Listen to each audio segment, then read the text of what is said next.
creeps!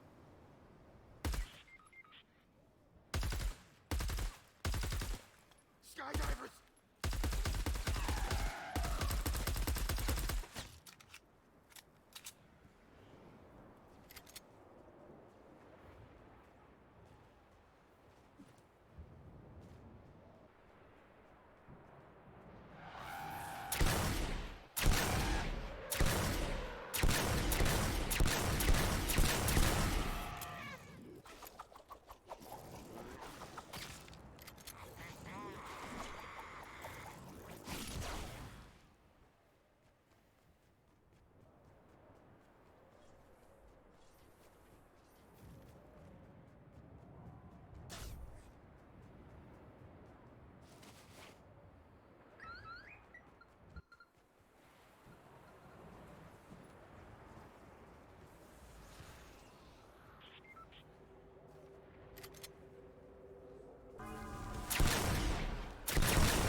You're gonna hate this!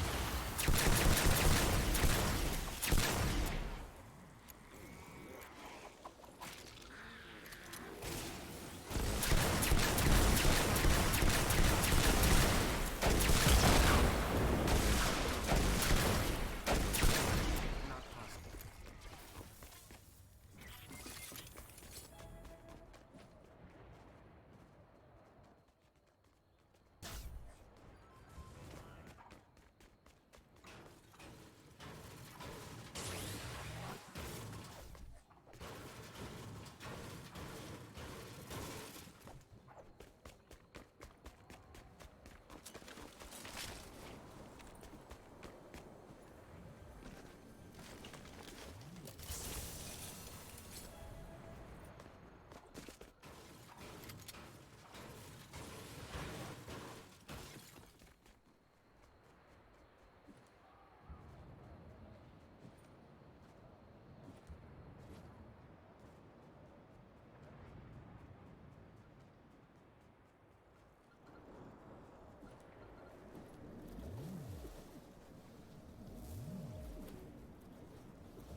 Deadly.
Sorry, can't.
Let's build.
check.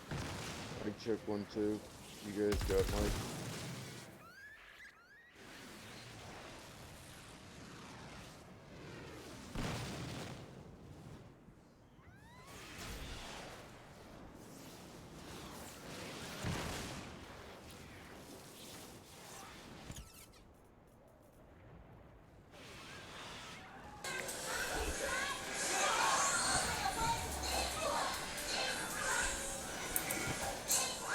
Yeah, you're good. Hear you.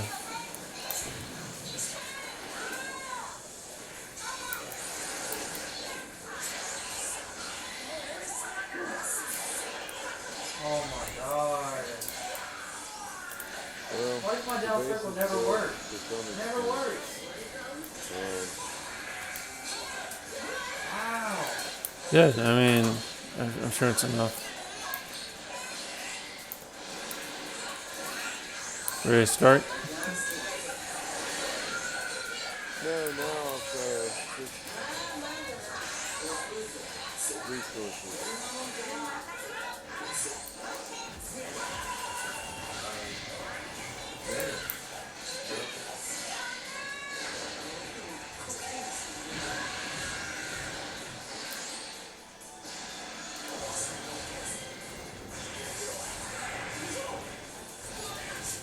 Doesn't matter. I'm blocking backwards and it does not matter. Oh, and I got a bird selling radar towers. Almost forgot about it.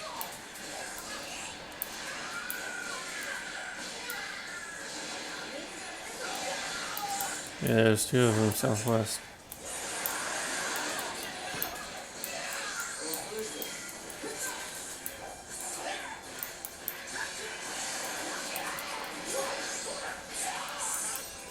They give you that down circle every time.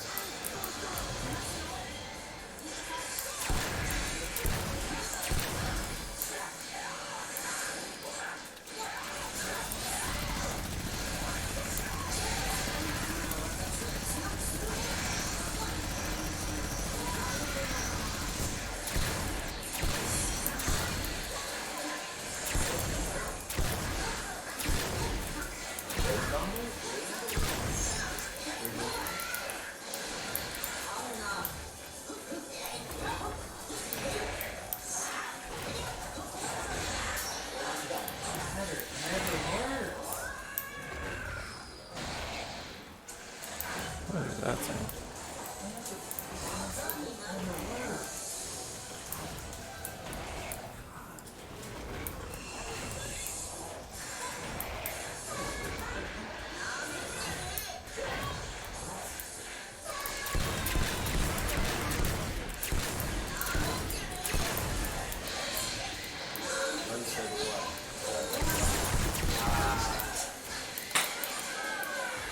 I gotta get this right off.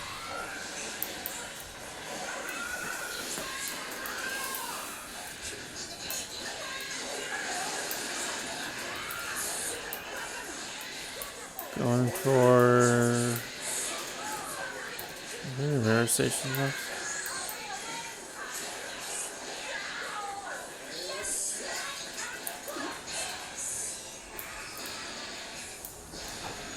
I'm a defender. Okay.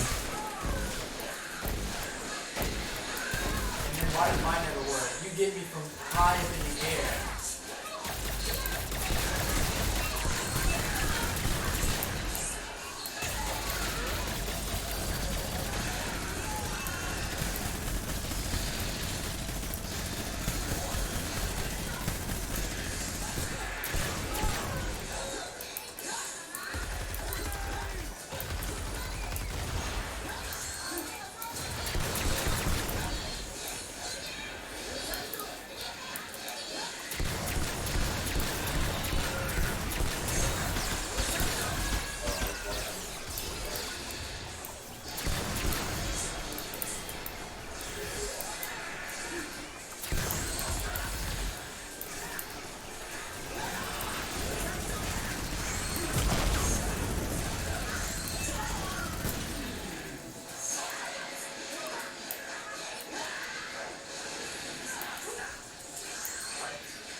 radar towers.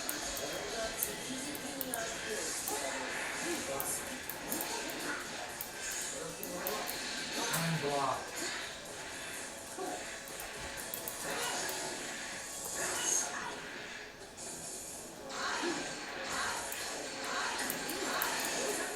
I know I built one.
Yep.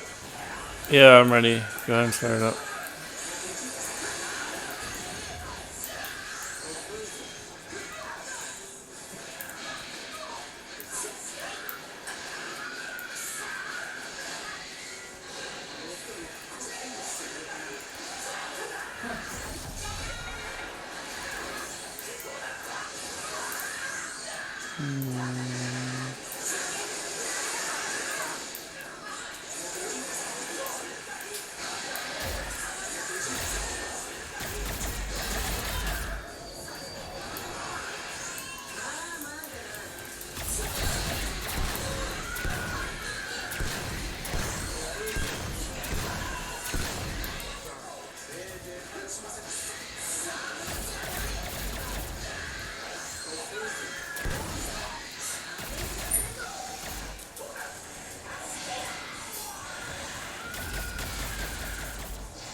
Of course.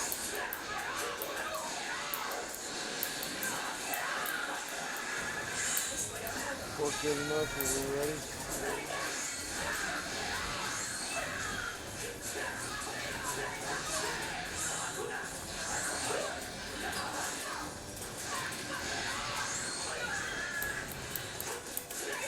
Yeah, go ahead.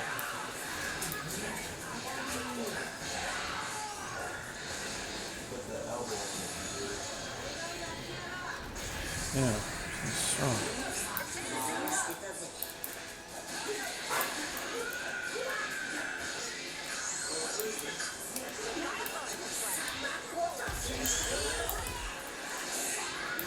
Oh.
Wow.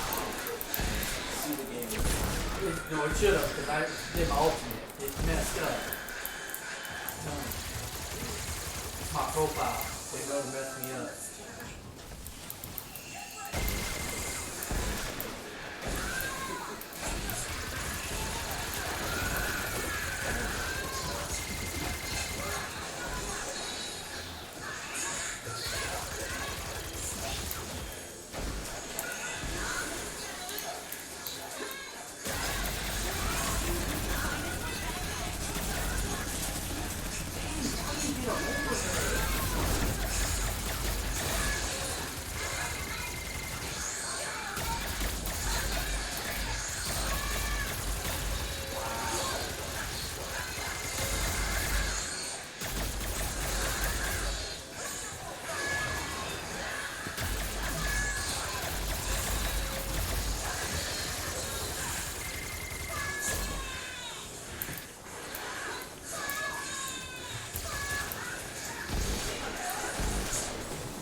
Why?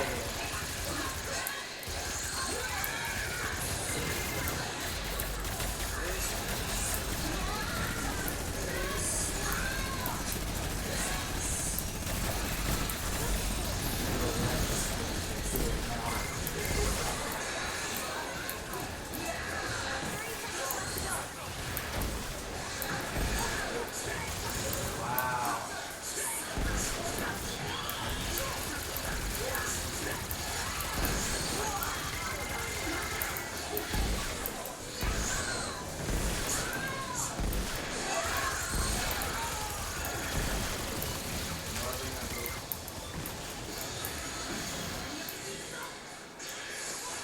Don't tell me he fucking crashed. No. And we're not online, so. Okay. Let's see if there's any crashing. There we go.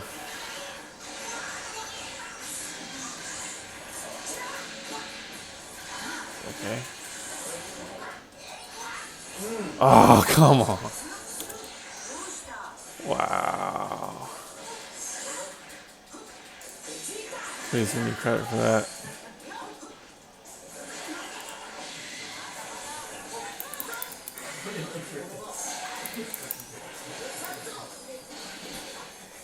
You put one finger on the controller, I messed up.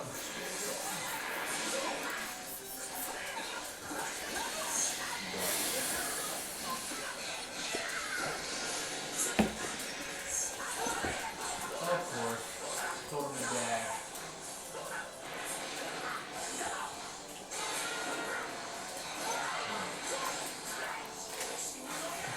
I knew you were gonna do that. That's why I did that.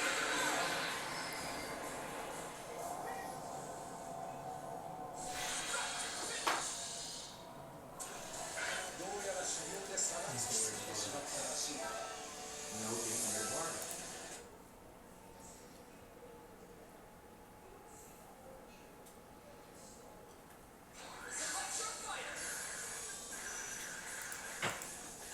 I'll put her in there.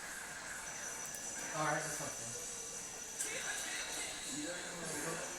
Kid boo. Fucking part on me. He said I'm not going away. For 10 more matches. I got heat to I'm gonna give you a burrito. If you don't talk about, I'm gonna drink your beer.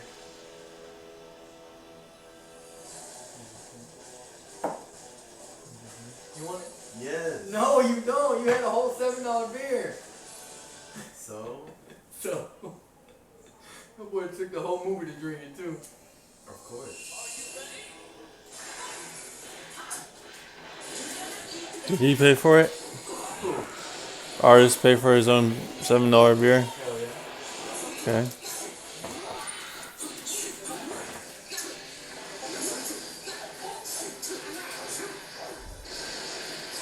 Oh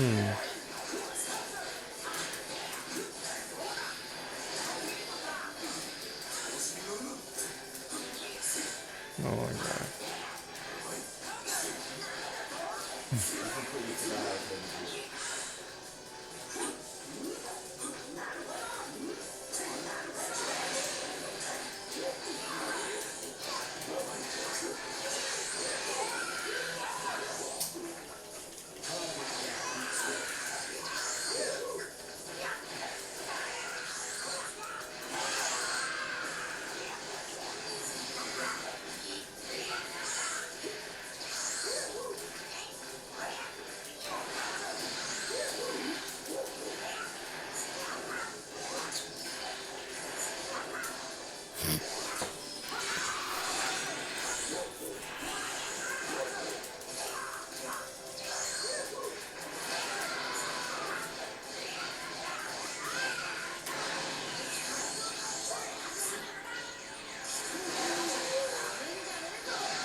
Yeah, got credit.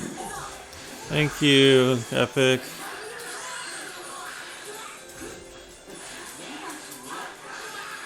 That's a lot, wow.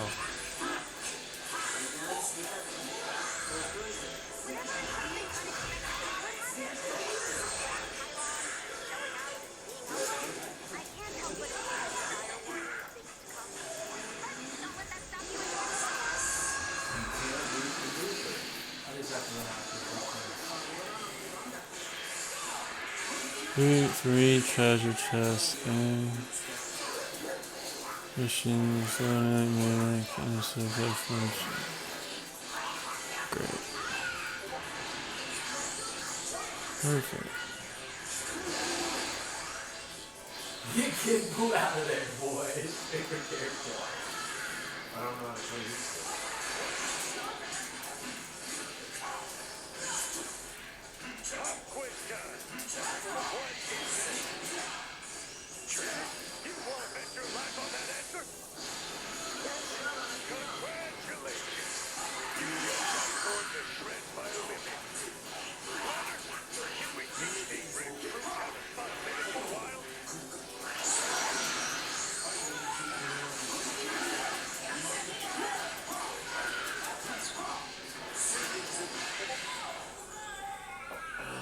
I'm not playing good at all.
you do you gotta do a combo after you do. Okay.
Of course you get that.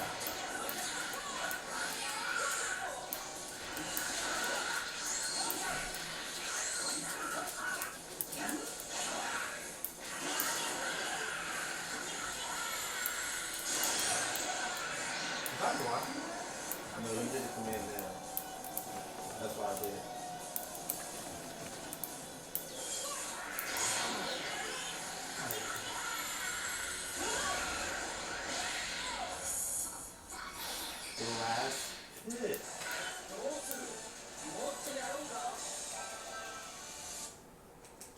I thought I was like, I can't block that shit. I cannot. I can't do nothing. My combos do not work. Look at that, and he drops everything. You're not counting your frames.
No, don't die.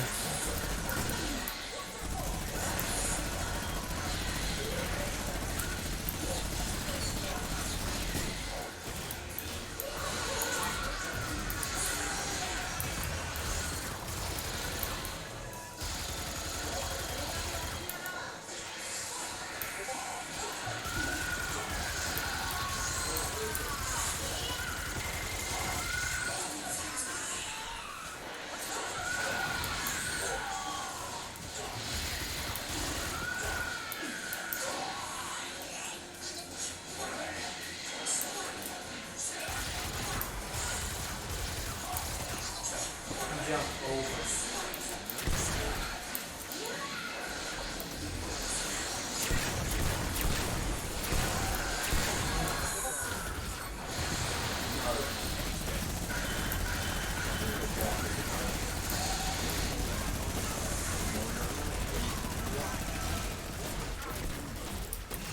No.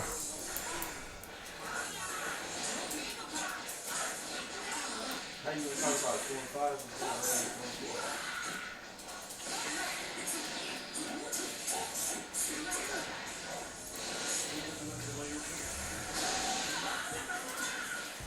Jones is reporting for duty.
Oh, now it's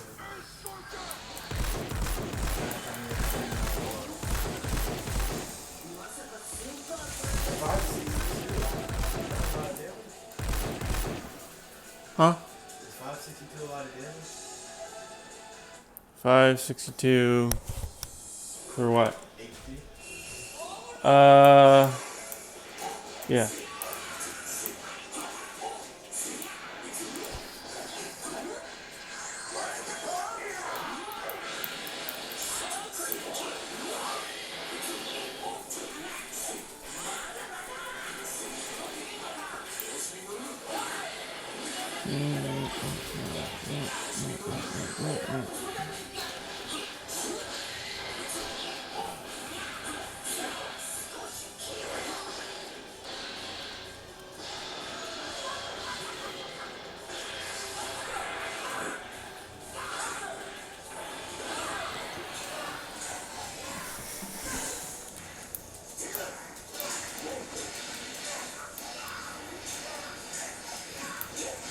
They love to let people catch up in this game, boy. They love to. As soon as somebody goes down, boy, advantage. Advantage. Other player.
shit.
Okay.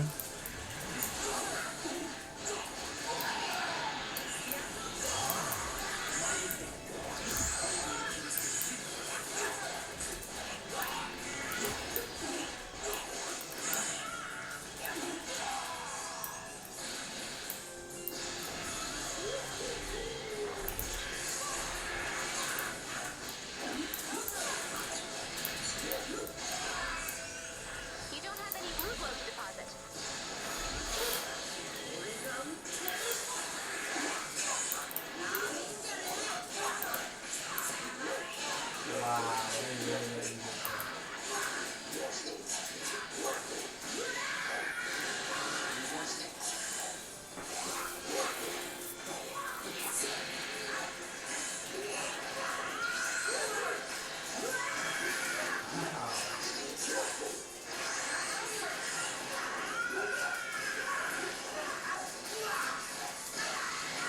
What?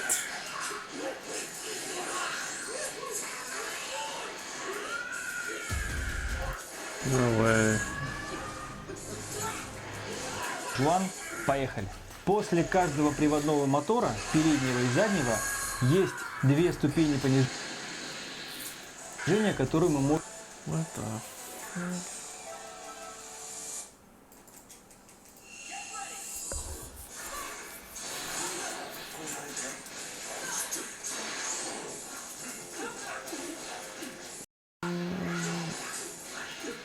$250? Jesus Christ. 950. Wow.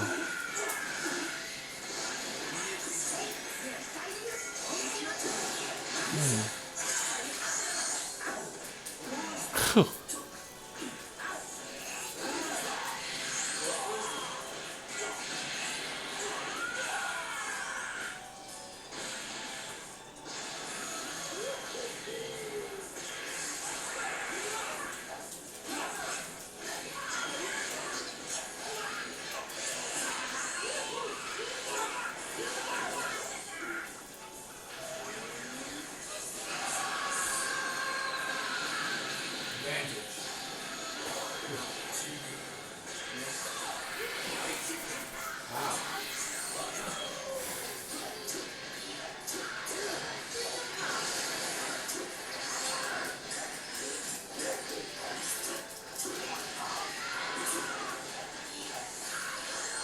Wow.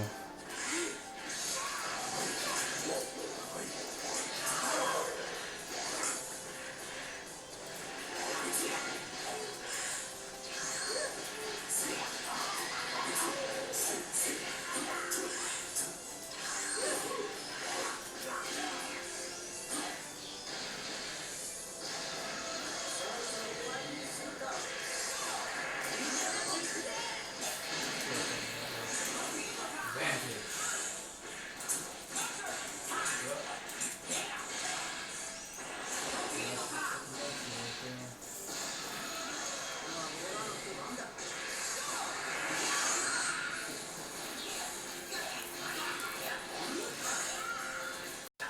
What the hell?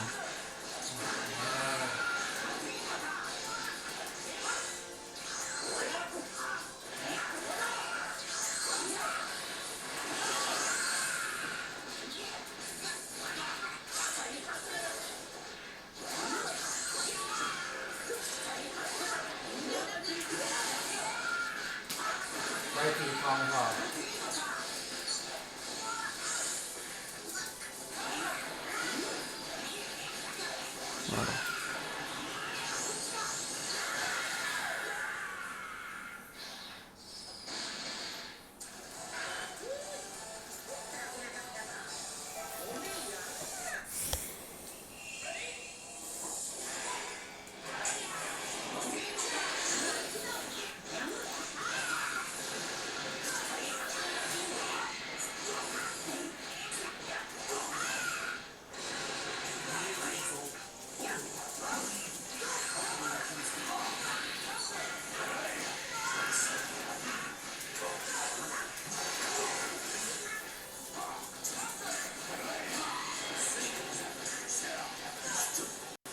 Anthem is BioWare's latest attempt at making a video game. In a lot of ways, this felt like history repeating itself for me. Take an extremely talented development team who were responsible for creating one of the most influential science fiction video games of all time, then fast forward to their newest creation, which winds up being a confused, half-baked, unfinished mishmash of disparate ideas that try to appease every type of consumer but wind up not really satisfying any of them. Somehow Anthem simultaneously feels as if it was created in a vacuum, while also only existing to piggyback off trends that have been rippling through the industry in a not-so-subtle attempt to help themselves to a piece of the slowly moulding lucrative pie. I don't know about you, but I don't even really like pie. Probably going to be the most controversial take in this whole video. Now, despite how negative I'm probably already sounding, that didn't take long, I think there is more to discuss about Anthem in terms of what works and what doesn't. It goes in depth a little more as to why most agree that the story is bland, and as to why a lot of the fundamental design choices basically make no sense at all. Believe it or not, I found some elements of Anthem to be strangely compelling at times, for reasons I'll get into shortly. But first, there are a couple of things I need to mention before we delve deep into this extremely messy game. Just spill it already. Please bear in mind that considering so many games are now designed around you playing them for ever, that live service games like this often change and are updated over time. So please keep an eye on when this video was uploaded before leaving a 20-paragraph long comment about how wrong I am or how improved everything is from the point in which you watch this. You are of course allowed to do it, and please feel free if I do make any genuine mistakes, which I'm sure I will. I know a lot of people find it frustrating that when I talk about Destiny, one of the other shared world looter shooters, I focus so hard on world building and narrative. But aside from basic gameplay feel, it's one of the more important aspects that keeps me engaged in a game. Sorry, I'm not an objective reviewer for IGN that has to consider every single type of player and every different way to play the game. It's just what I like and enjoy about games.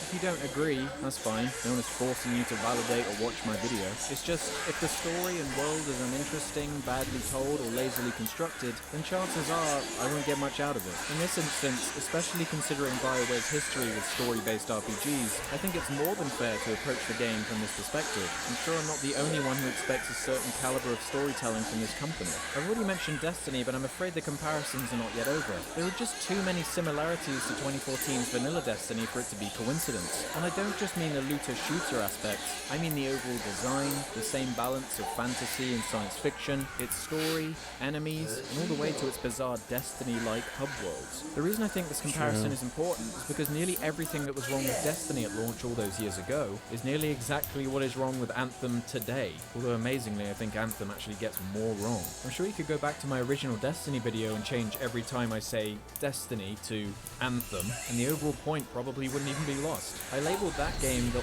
organized mess because the presentation was so slick, stylish, and intentional that you could get basic enjoyment out of the game purely from its gameplay loop, despite its shallow story and content-like design. But here with Anthem, it's not even an organized mess. It's just a normal mess.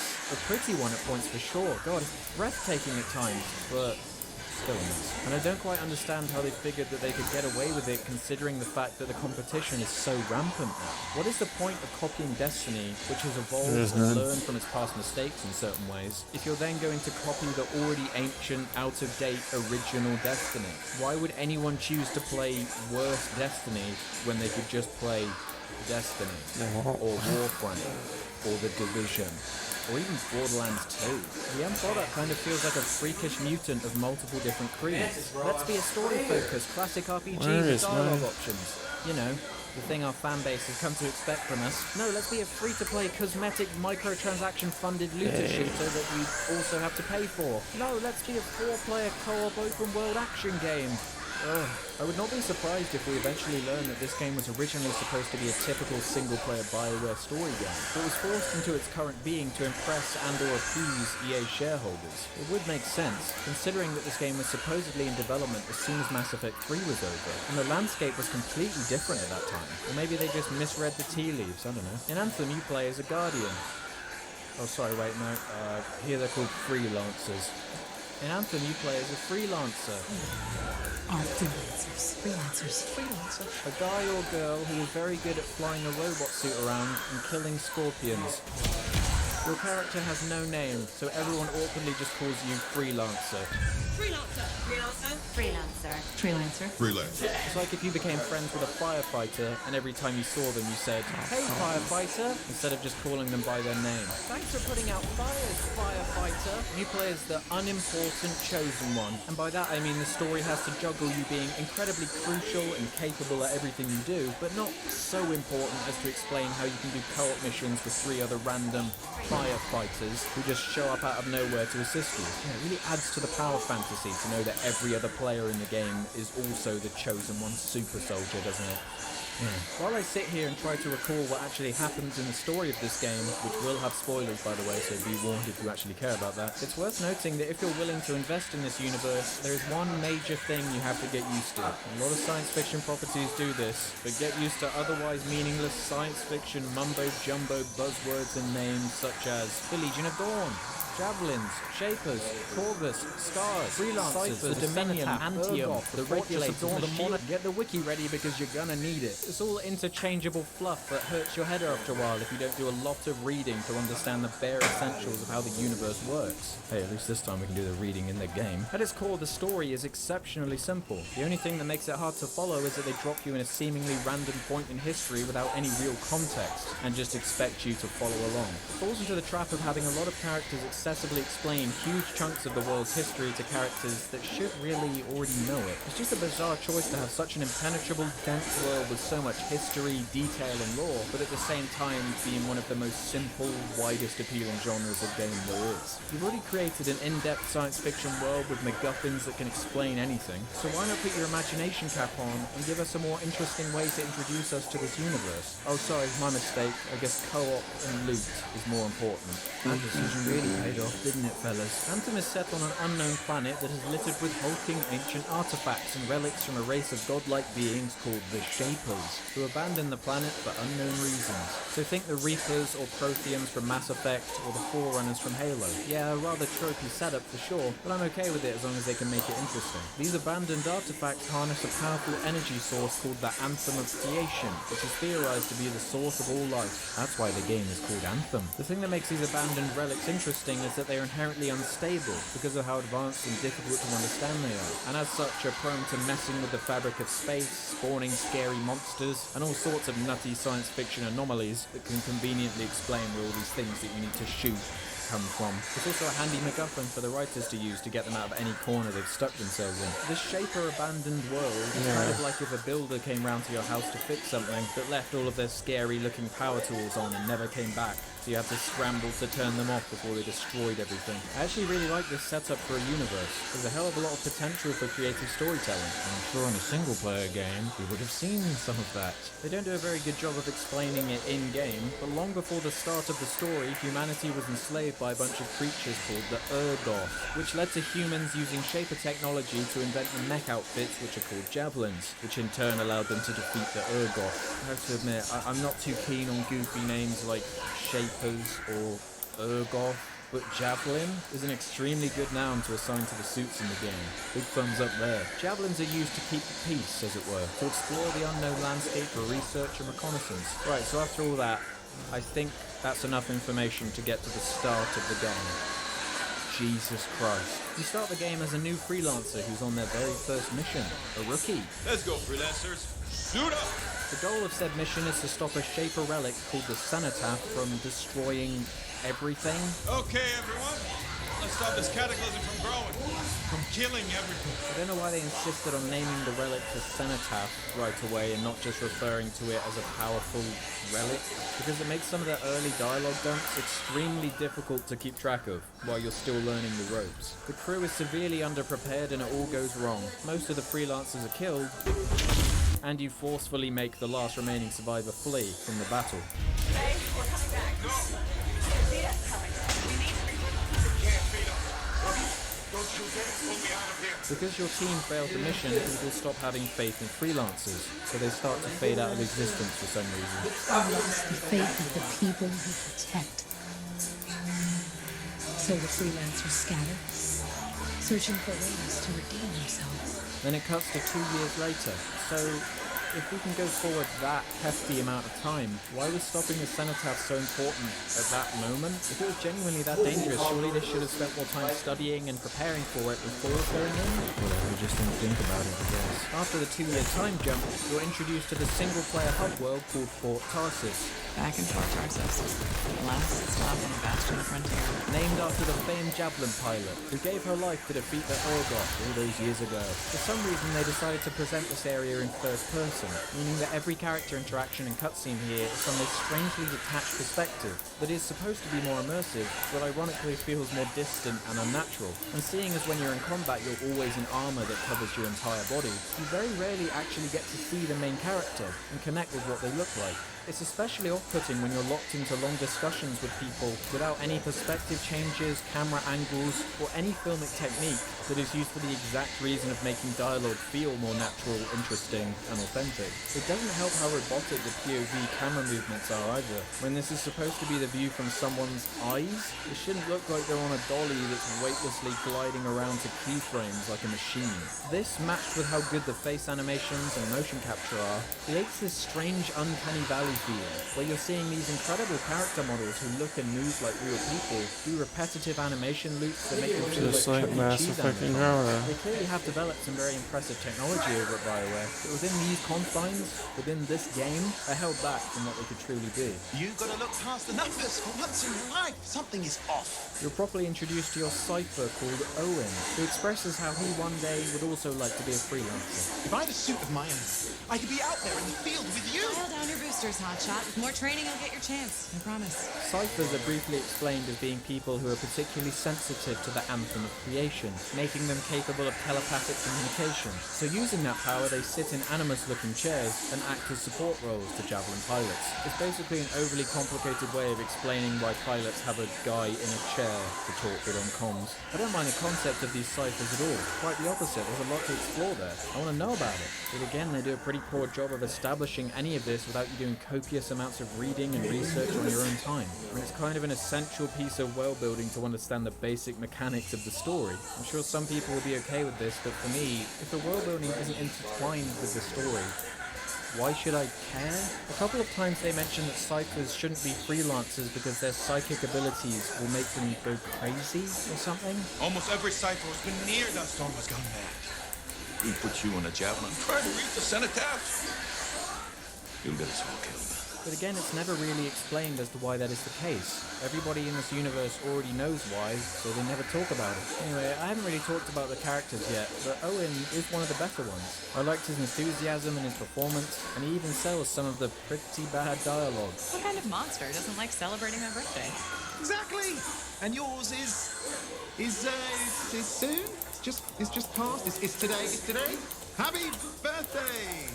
I'm not too keen on where his character goes, and it can be a bit much sometimes, but he was one of the aspects of the game I found myself genuinely interested in, to see how he'd be explored or developed, because I actually understood what his goals in life were and what his personality was.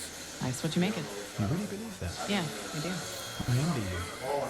I'll have to think about that. Seeing as we're on the subject of characters, I cannot go any longer without mentioning how much I passionately hate who you play as. The Freelancer is such a dull, annoying, droning, archetypal character who really adds nothing to the experience at all. What have you done this time? Nothing. My armor's fine. Probably. No? Literally article about it. But I think I honestly would have preferred for them to shut up permanently if I had a choice between this or not. Get glitched. My biggest problem is that your character doesn't really stand for anything, has no real flaws, interesting motivations, or anything that is required to pull you in or invest you in a story. At least if you were silent, you could inhabit your own values and live through the other characters, but when your unnamed protagonist is so badly written that you'd rather have them basically be non-existent, and you kind of destroyed the access point that is supposed to ease us into this expansive, intimidating universe. At first I thought it was the voice acting that was bringing it down. I even changed from the male voice actor to the female one to see if it was any better, but it really is the direction and dialogue that let it down. It's not the voice actor's fault at all. Get glitched. I'm so sick of cocky, too cool for school protagonists who treat everything as if they're too epic to be there, almost as if they're self-aware that they're the star in an action video game. Oh, here we go again. Oh, let's see where this goes. There are a few less demand who will be bothering us. It's obnoxious, lacks any kind of subtlety, is grossly cheesy and eye-rolling, and often straight up ruins scenes that otherwise could have had some weight, drama, or class to them. Get glitched. Some lady shows up and gives you a mission to go and save an arcanist, which is essentially just a scientist or researcher. So you go and do that.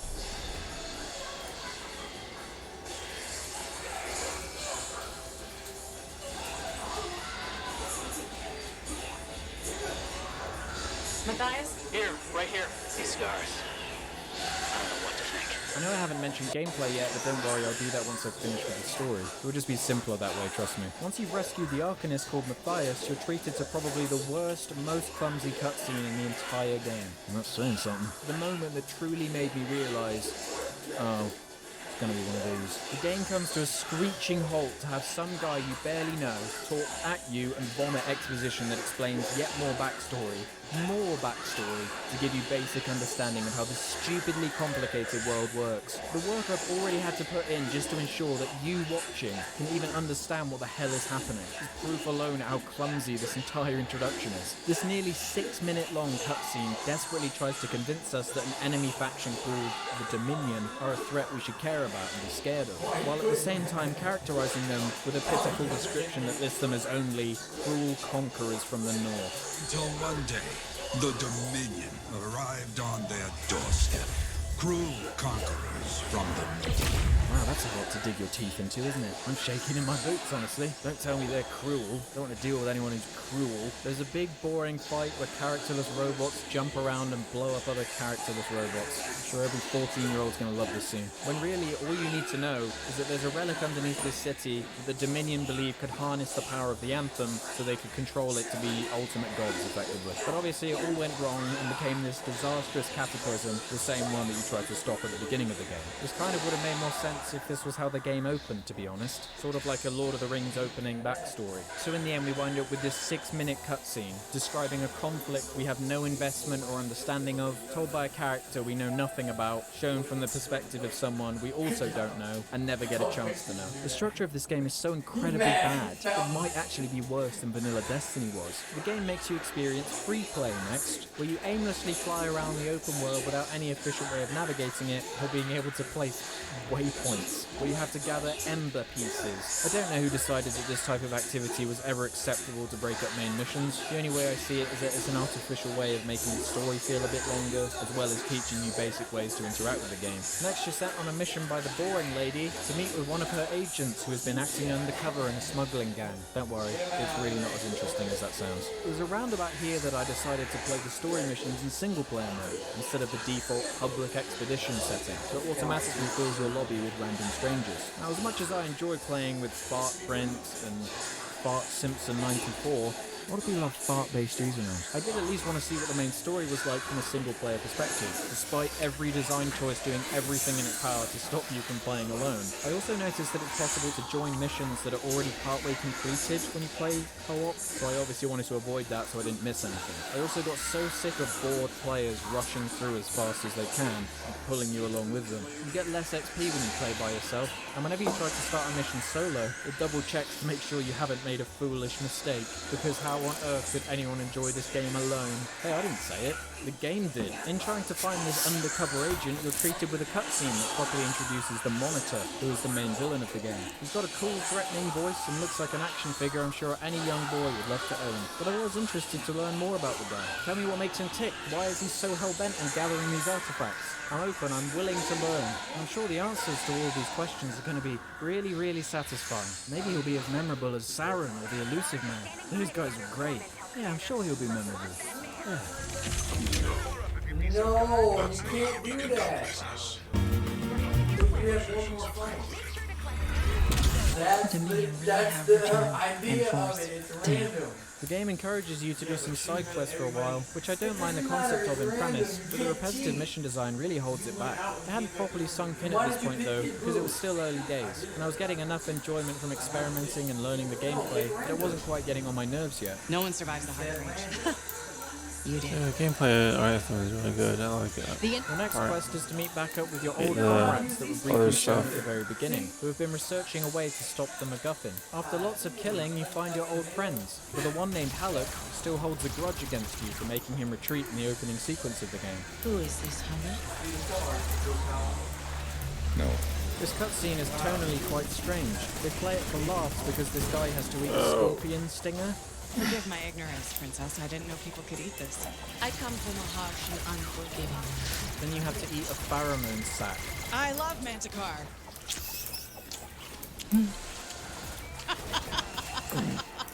Then a couple of seconds later, the camp is attacked and you have to fight a bunch of Dominion. So you go from dramatic to comedic to more drama, back to comedic, then you're surrounded by violent murder, all in a couple of minutes. A tonal mindfuck. I have to say that now these new old characters are in the mix, the story does get a lot more interesting. Not because the plot really goes anywhere because of them, but the dynamic between the now four main characters actually has something to it. I think it's a shame that you're not more familiar with Faye and Halleck before seeing them again, as this moment could have been significantly more dramatic and impactful, instead of being a funny.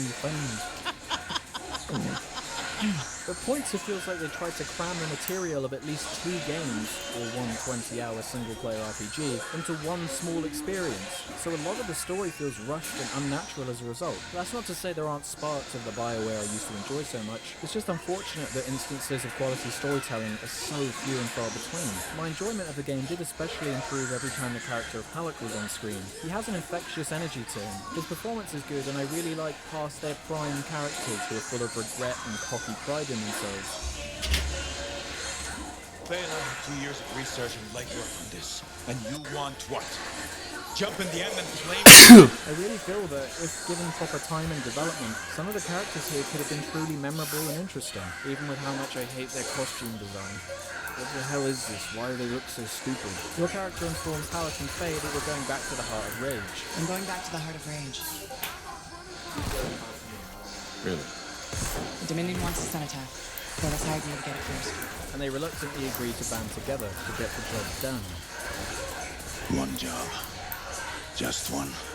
Faye informs you that there's an ancient suit of special armor with unique shields that should be able to help you get through the Heart of Rage. And now is possibly the worst mission in the entire game that most people are in agreement on. It's really, really bad. I think they fixed it a little bit, but it was still really bad when I played it, and that's all I can talk about as my own experience. So you're tasked with exploring 4 different tombs in your search for this special javelin, but before you can enter any of them, you have to complete trials. No, God, I remember this part. These trials are nothing but tasks such as They're so revive bad. 3 people, open 15 treasure chests, collect 10 collectibles, menial tasks that usually would be relegated to nothing more than Have you guys ever tried Anthem? For some reason are forced upon the player to gatekeep and inflate playtime. Yeah. I think that's the reason. I can't think of why. God, it was horrible. Like, there was a part where you had to do Completing these trials is frustrating. Like enough. these It's a lot of trials, which are irritating these and challenges, frustrating. they're Navigating extremely the open grindy. world. Just to get around, I had to continuously open the map just so I could tell if I was heading in the right direction. I was so intensely bored through this section of the game that I, honest to God, nearly abandoned playing it, and hence the video. That's But when I got through abandoned after it. a couple of wasted hours grinding in the open world. What fun. Yeah, I'm really going to suggest to my friends that they should pick up Anthem.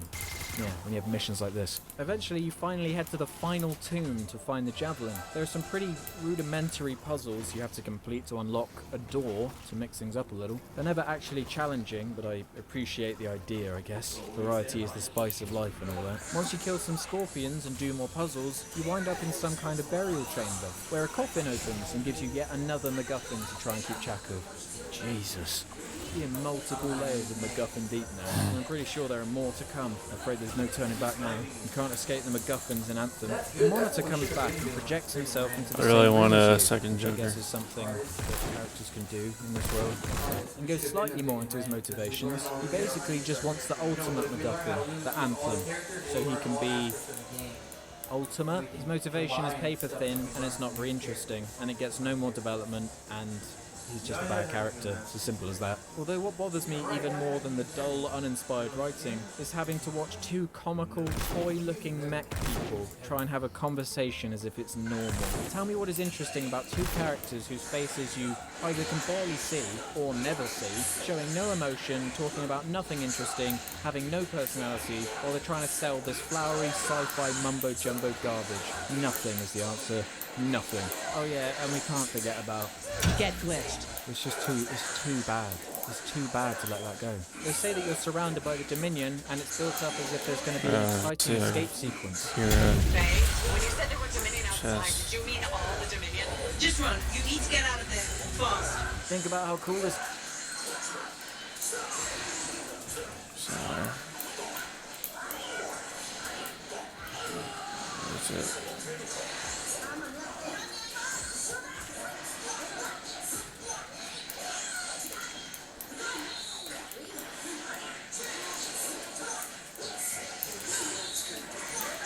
No dice.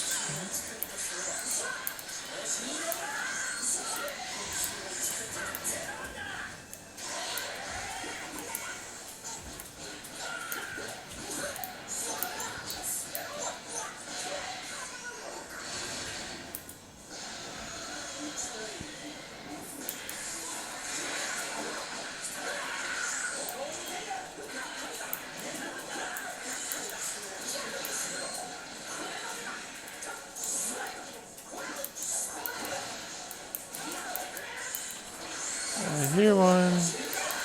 There it is.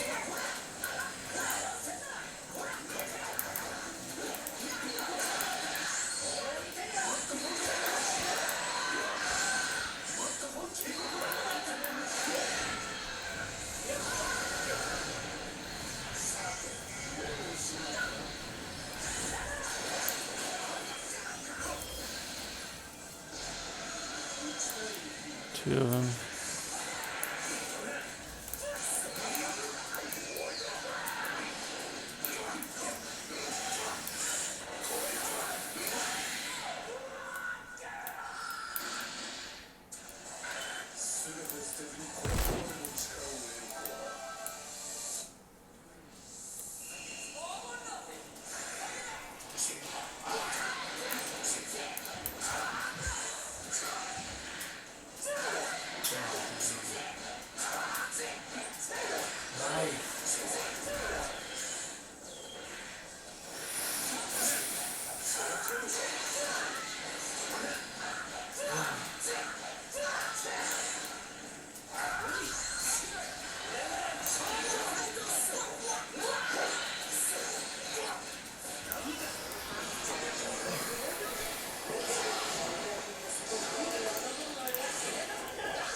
Oh wow.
I'll show you who I went to see Joker with.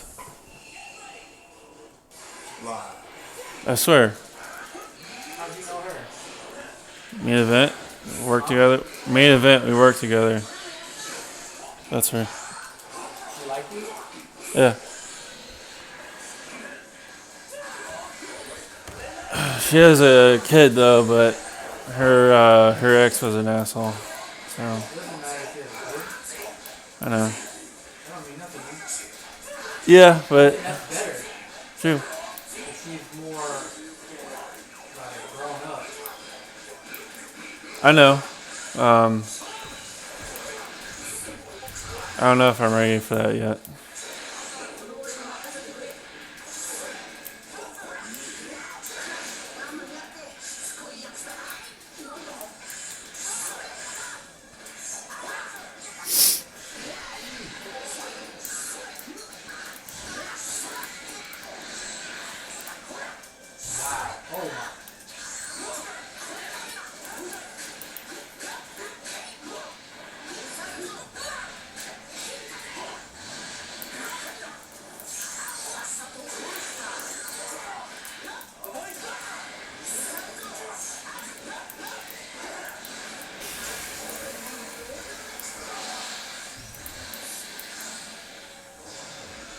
Where's the other one? There it is.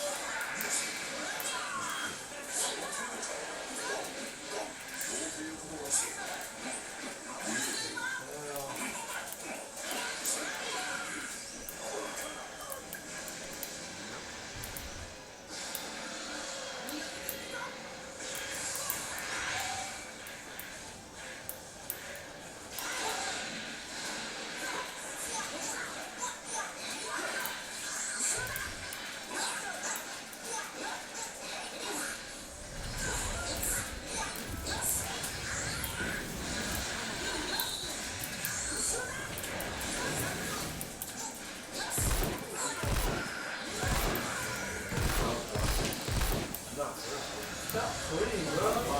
Now that I start winning, he wants to quit. Not even. I blocked the low.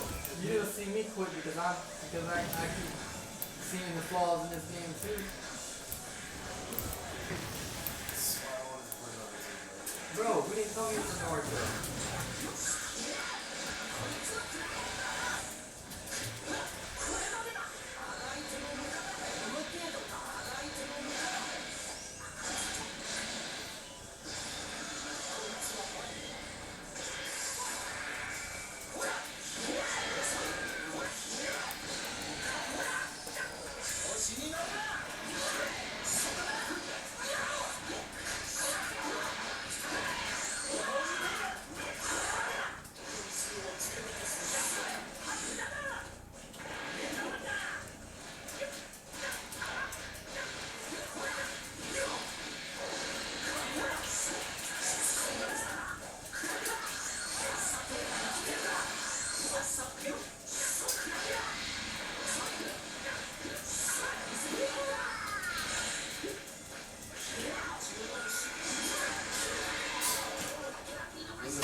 What's going on to it?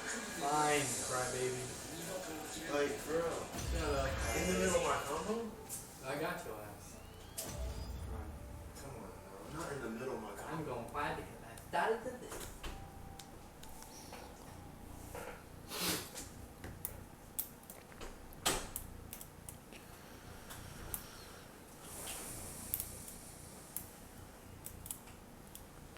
I want to try Neo.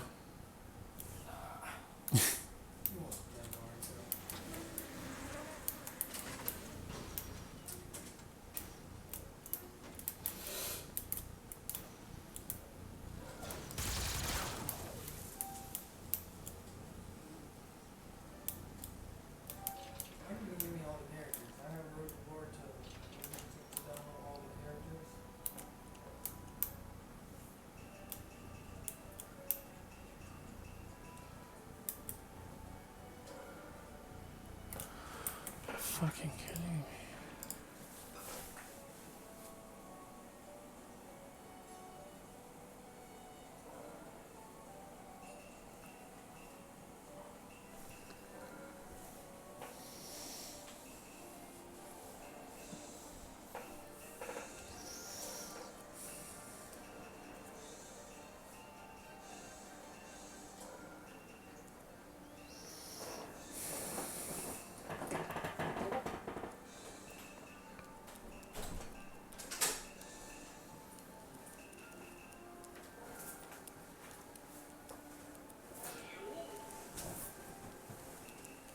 Hey, do you have any more beer? Yeah. I'll give you some money for the beer. Here you go, man. You don't have to. Yeah, man, because it's just taking your beer, you know? Right. Okay. $2 to $3. That's yeah, that'll work.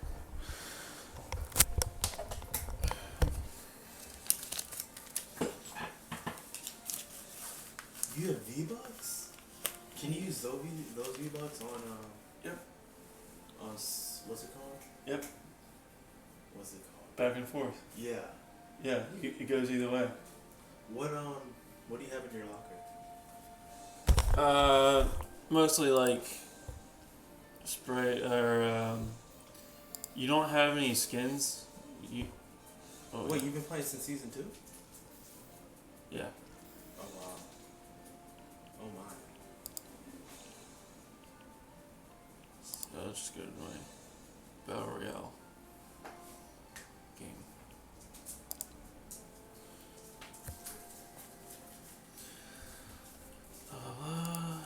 Okay, Walker.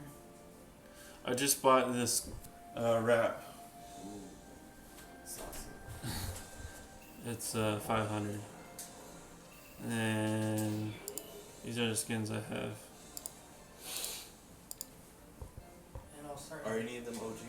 I'm starting to get good in fighters. That one? This one's Twitch. Quick shit.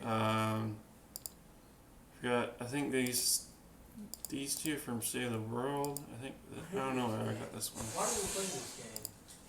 This game was fun. You gotta get good at this if you want to be good at swimming. Oh, I don't. This game is just garbage.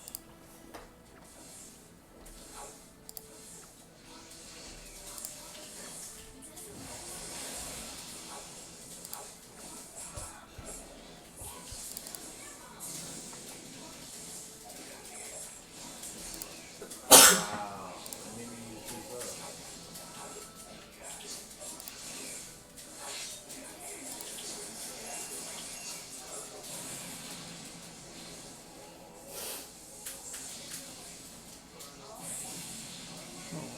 The rank mode. Yeah.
Why would you use that for that? Because look at your debuffs. You have defense down, poison, and speed down. Neo has a ninjutsu like that. Ninjutsu. It has like the same icons too.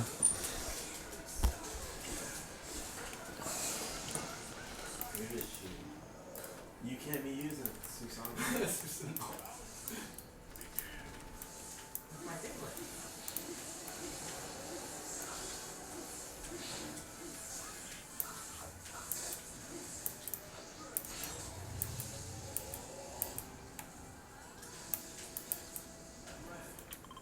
I think this controller is broken. Look.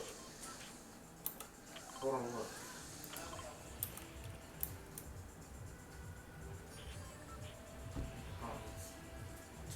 I need to change the controller.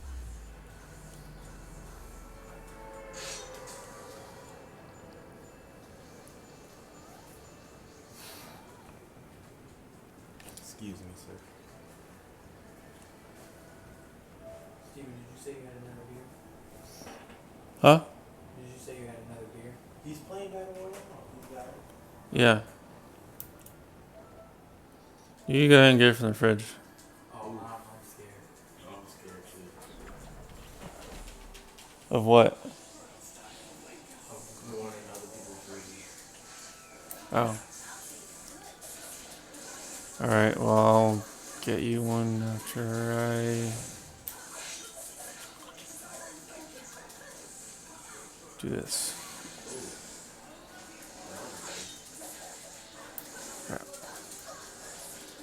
Oh! Hold on. Let me teach you something. Alright, so you know how to use alright, no, go ahead. Go ahead, tell me now. You know how to use a jutsu without using your chakra? Triangle circle and switch at the same time. So watch. See how it uses no chakra?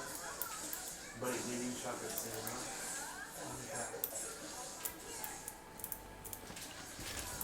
Yes.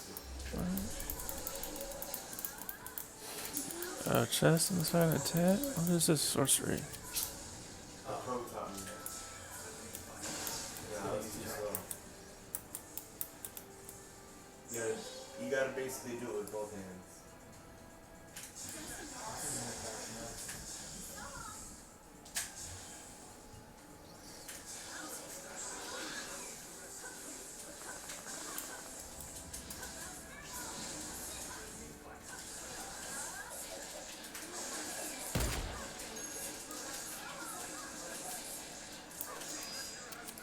Boy, she bad, boy.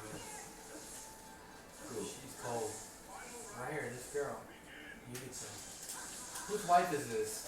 No, right? Oh yeah, she got killed, right? Yeah.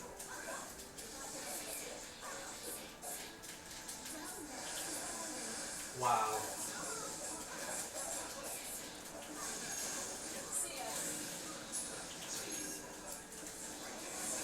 Nah.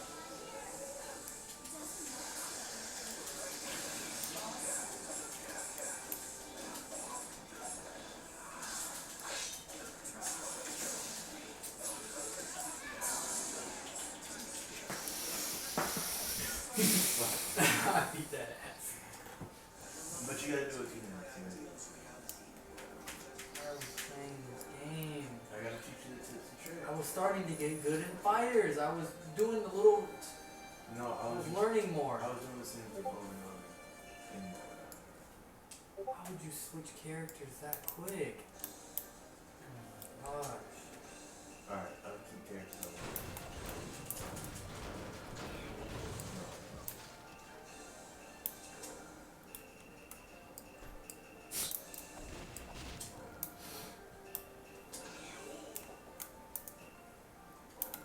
What is this, a toolbox and a radio? Oh, just a radio. You have 2 kills? Oh, your team has 2 kills. Yeah. What is that? What? That new weapon. Oh, it's just this wrap. It's a nice sniper. Yeah, it's just wrapped over. It's like a skin on each weapon. I'd rather play PUBG though. I can't. That's the bolt? Yeah. It's green now? You should be able to see some people over there. Yeah. This is a heavy sniper. Watch your teammates. Yep. Wow. Okay. 100 damage though? Yeah. Yeah, you gotta get good at building, my guy. I know. I think that's the main thing of this game. You learn how to build and you're good. Yeah. Because you gotta guard yourself. That's your only defense. You can't hide in buildings and stuff. Right. I love using code. The other guy's better. Who?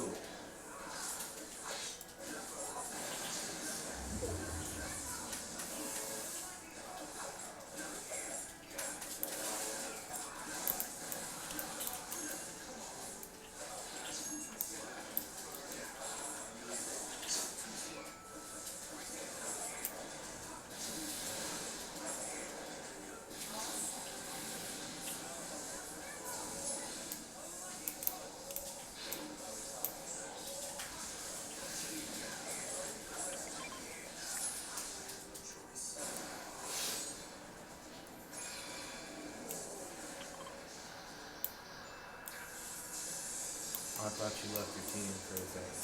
Yeah, they're behind me. We're just getting out of the storm. In that fight that we watched today with Sasuke and Bumble or whatever his name is, that dude was a grown ass man, fully trained.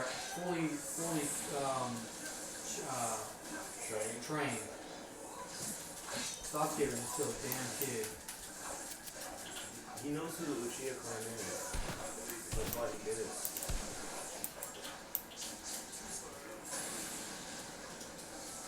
Well, they have rivers you can swim through now. Oh, actually, no. He was fighting the Akatsuki because he knew they were after him.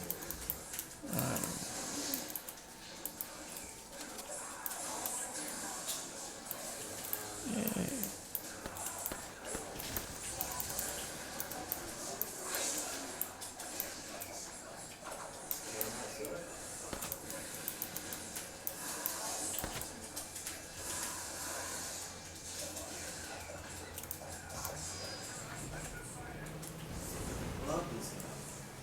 Best game ever. Yeah, they have boats now. See, it just does not make sense. Because I'm clearly blocking. Oh, okay. So how do you block, Brett?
Yeah. She's too cold. She was just hitting me out of mid-combo. You're just getting those blocking and just getting that bullshit.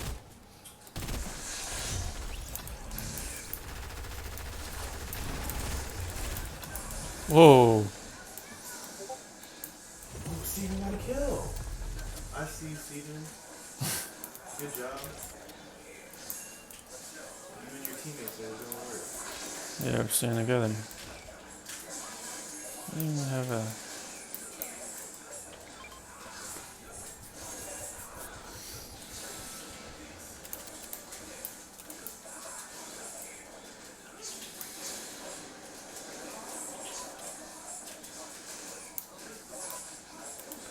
Yeah. What? Oh, ammo.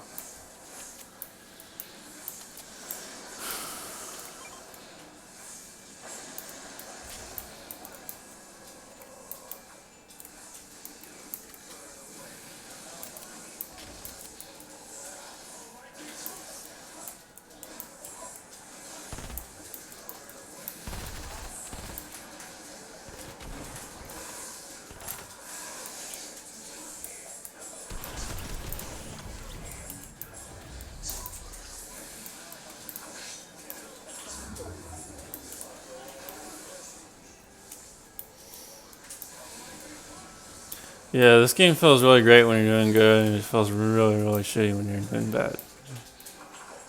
More so than any other game I've played.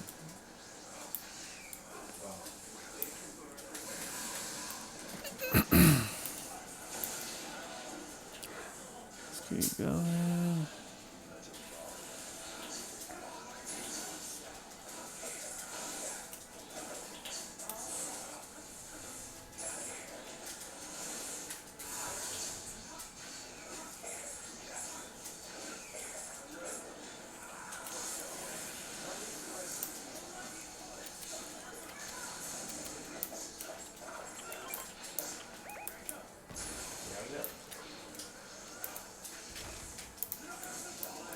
Wow, he still came in with that.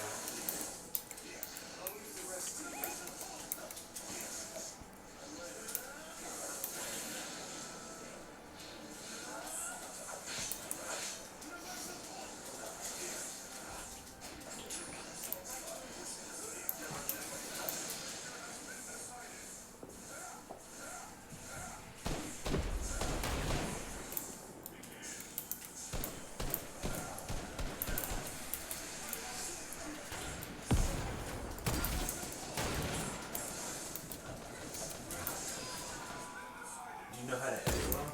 Whoa. Oh, close. No, how what? Edit well?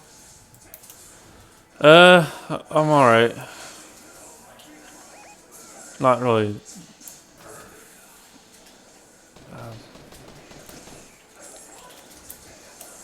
Shit. Where's it going from?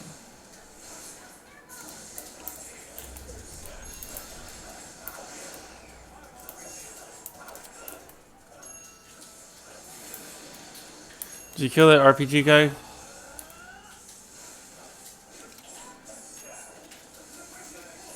Anyone? What? Far over there.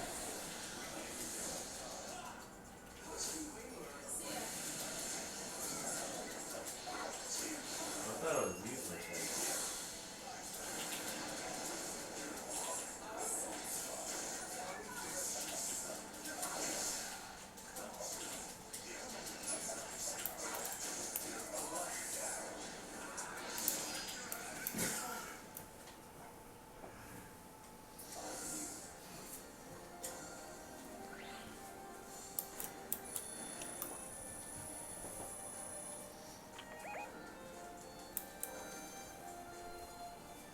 How many people left? 16? Mm-hmm. No, that's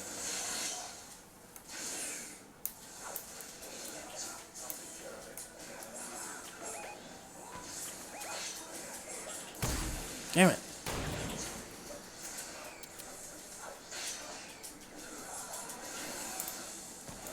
Can't find it. See it. Ah!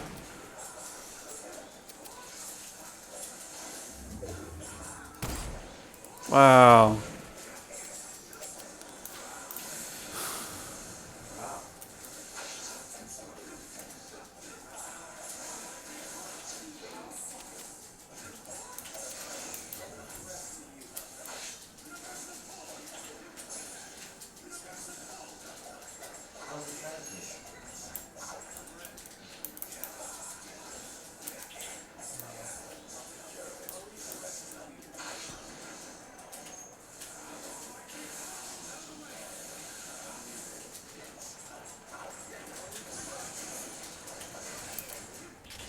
Okay.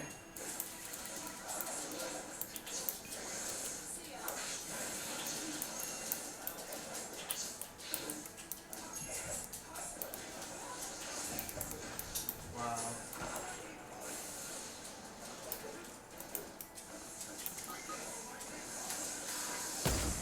Wow.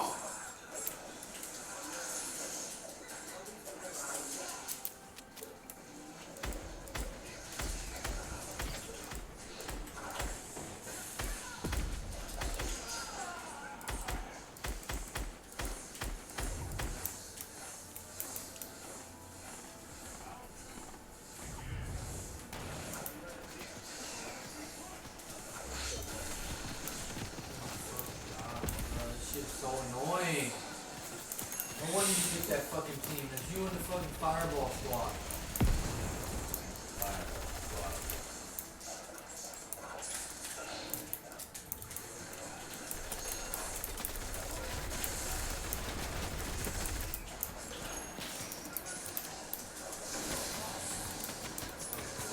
I swear to God, I hate this game.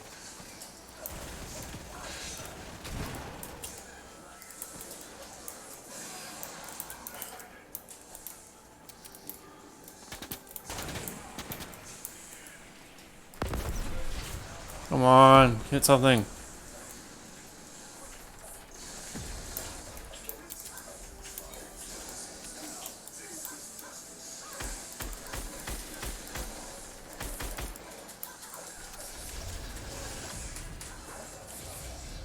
Not down to 9 people,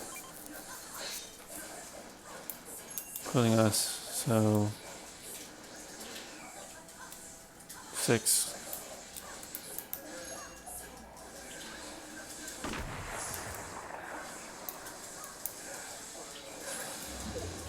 I didn't sub it, really?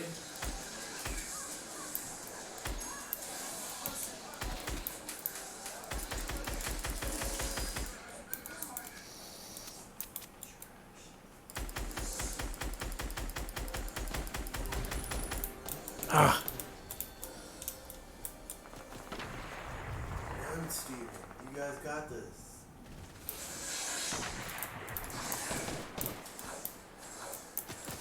Ooh, man. Fuck.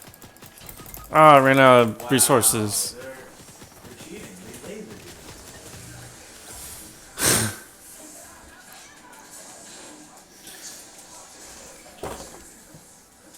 I think our team will win, though. you. 7 kills? Alright, let's play fighters. That's what that's what this guy has. Sit him in the game. I just want to see what I'm talking.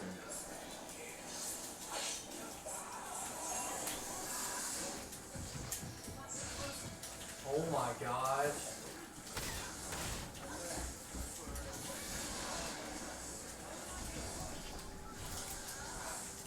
Damn, he's fast.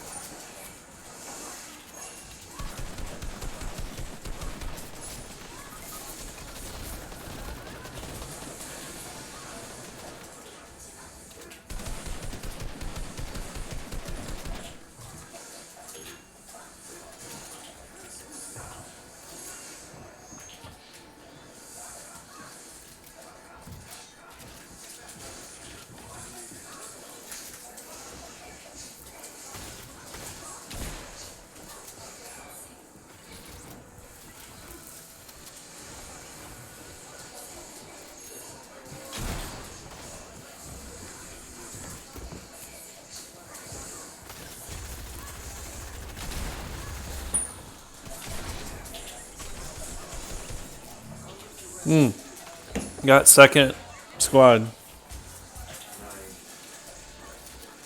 How many kills are you at? 1. No, the other guy, that was on your team.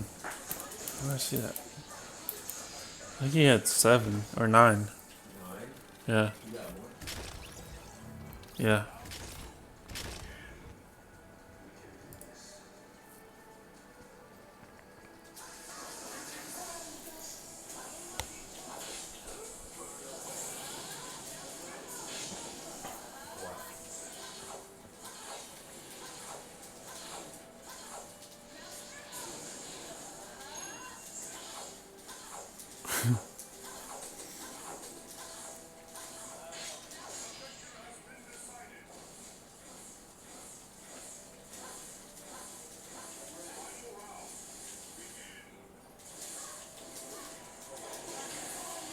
Does look like fun.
Of course.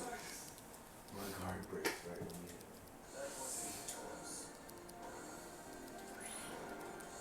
Said that wasn't even close. What the fuck is wrong with him?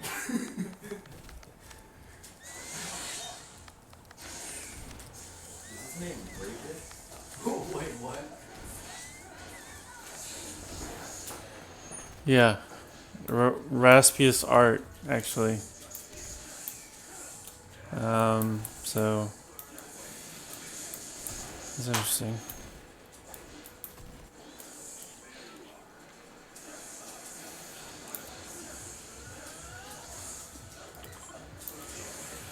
Of course, here we go. Bullshit.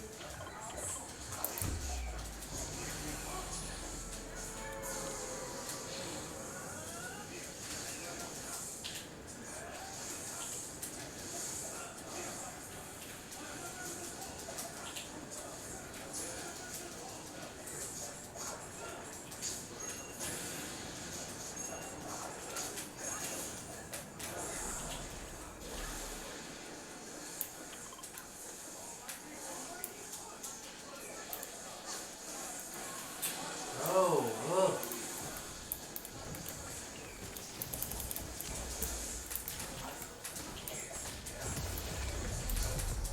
Yay, first person to grab something. That's an achievement.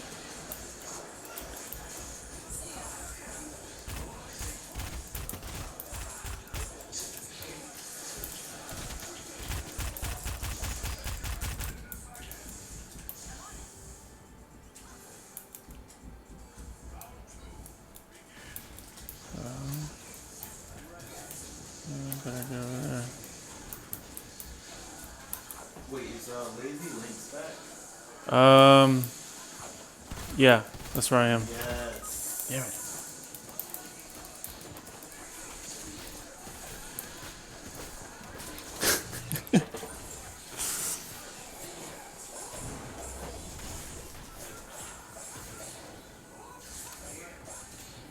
Bro, I think I know that guy. No, Who? I swear. Raspius art? What's up? Who? You know what season? The guy who gets taken? Oh. Really? Oh, you died? Yep. For you? you live now? Nope, spectating.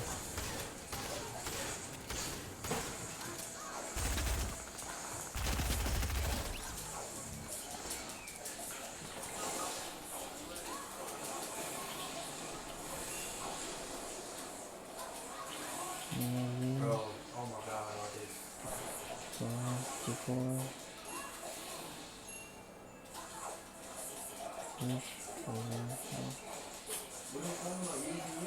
Oh shit.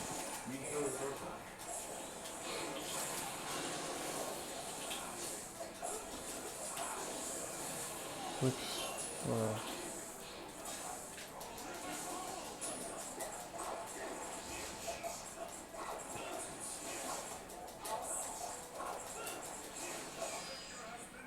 Broken. Broke. Wanna go back to fighters? One more game. Oh, Steven. Hmm. Or are you gonna get a view? Oh yeah. He's trying.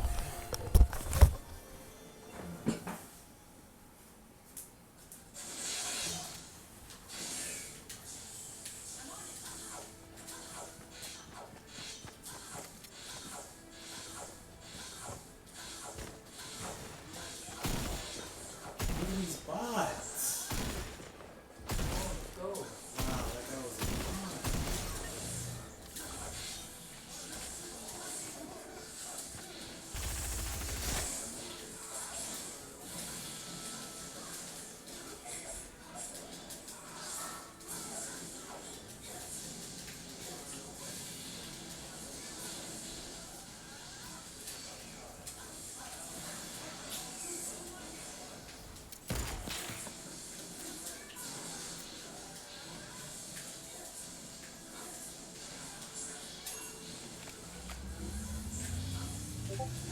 there you go.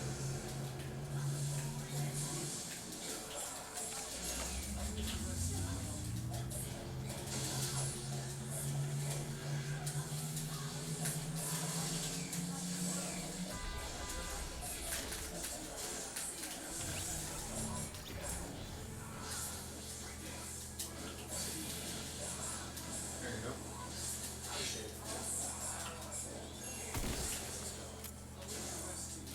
Did you see that? This is why I don't play this game already. Nobody was touching him when he got hit. That shit is right.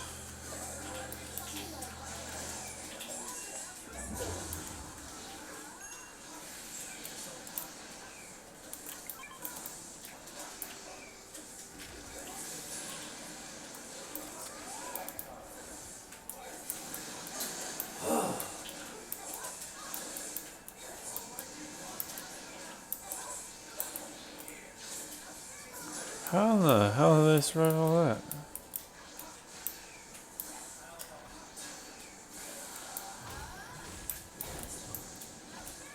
4 kills? They killed them all. Wow. Use a sub, man. It's bullshit. Oh.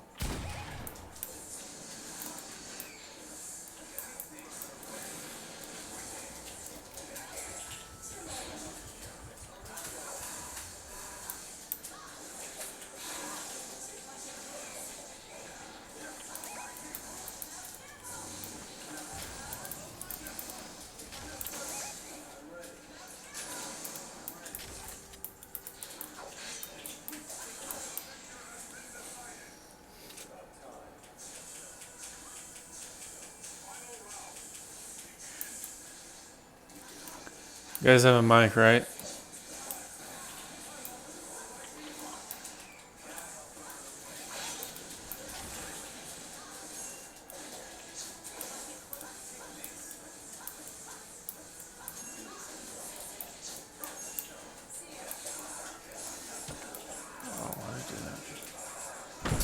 Holy crap, the river actually carries grenades away. That's detail.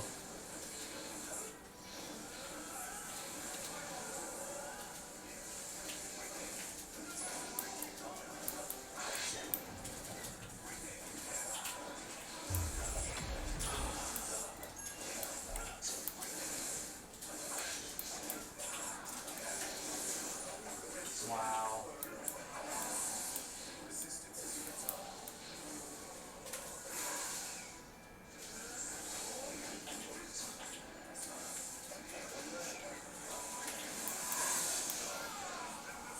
Fighters. God, that game's so fucking trash. I swear, I cannot play Naruto anymore. I hate that game so much. Storm 5? Maybe. It's so broke. We stopped playing that game for a reason.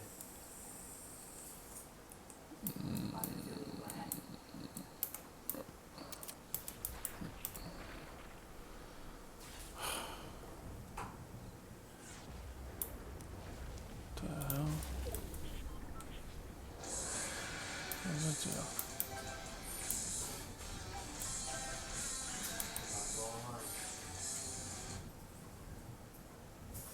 You on it? I was about to.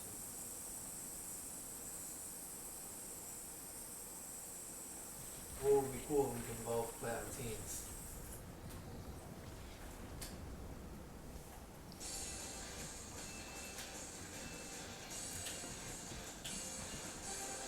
Go to practice.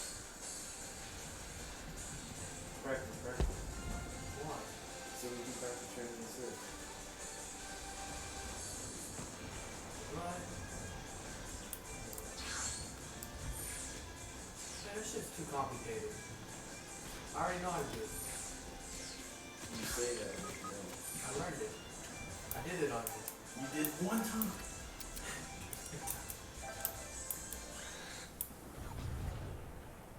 Oh shit. Headshot. Random? Yeah. There we go. You sniped him? Yep. Random? Oh no. Random? Steven. There we go. That's what I'm talking about. Where's the other guy? I don't need to do this. Somewhere Bad. over here. I don't have that shit. How do you always get me to go good luck? I know, right? Let's go. I gotta go in a minute. Oh shit! Came out of nowhere. You gotta learn how to build, bro. Yeah. Can I get a beer too? Huh? Can I get a beer? Sure. Last limit, 2 each. Yes, sir.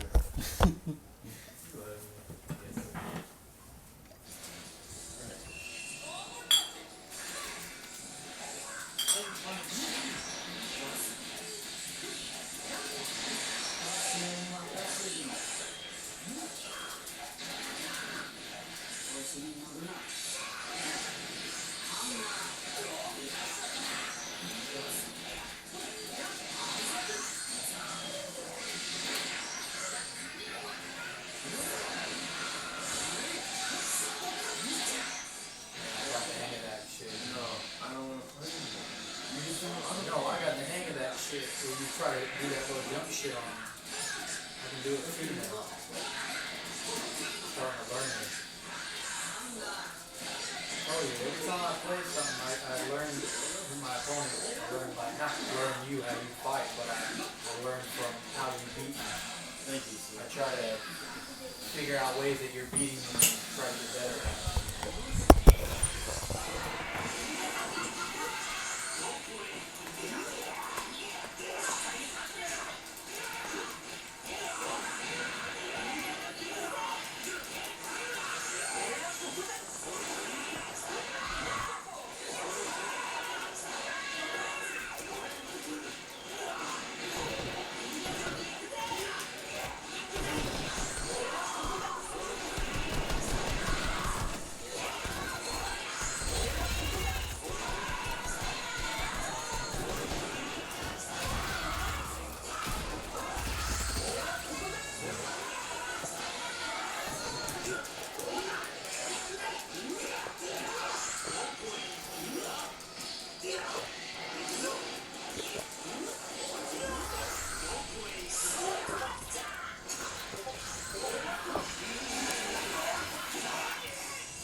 Yeah. Whoa, what is that? Alright. Hey, show me some Fallout 4. Your mods. I have to download it. You got mods on it, right? Yep. Wow. Have you ever heard of War for the Commonwealth? Nope. It increases the spawns. So you actually have factions fighting against each other around the map. To ridiculous levels, like groups of like 10 fighting each other. Let's see what's it download.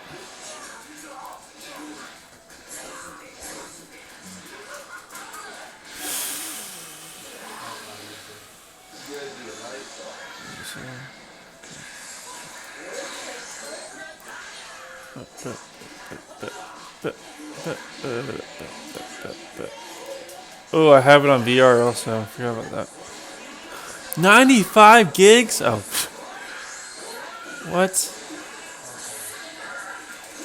No way. There's no one. 25 gigs.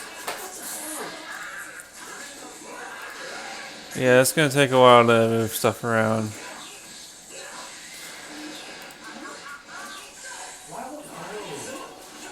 That'll probably take like 5 hours. Let's see. Do some math. 9, 5. 1, 2, 3 divided by 15. Divided by 60. An hour and 45 minutes. So yeah. But I can show you a video of it. War for the Commonwealth.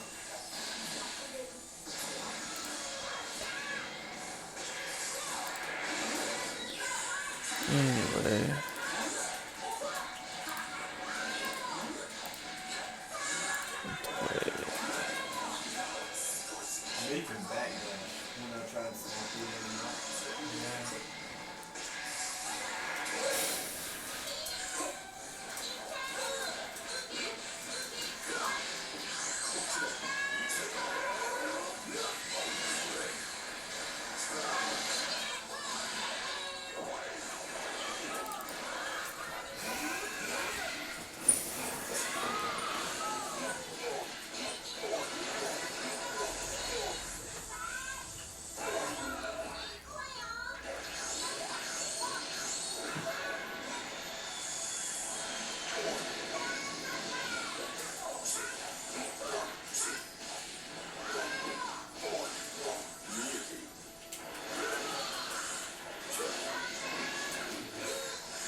What's What's going on, everyone? Jeremy here from The Quartering, and hey, I'll stop talking about it when the media stops digging it up and covering it. There has been a full court press again on the all-female Avengers, and I, for one, am super excited. I literally have a painter outside right now painting my Bree shed, which now matches my house, which looks beautiful. So thank you, Bree. And I also want to let you know, I'm going to be doing a special live stream over on my DLive channel tomorrow, and I'm going to be tossing some video games around or some cool items or prizes.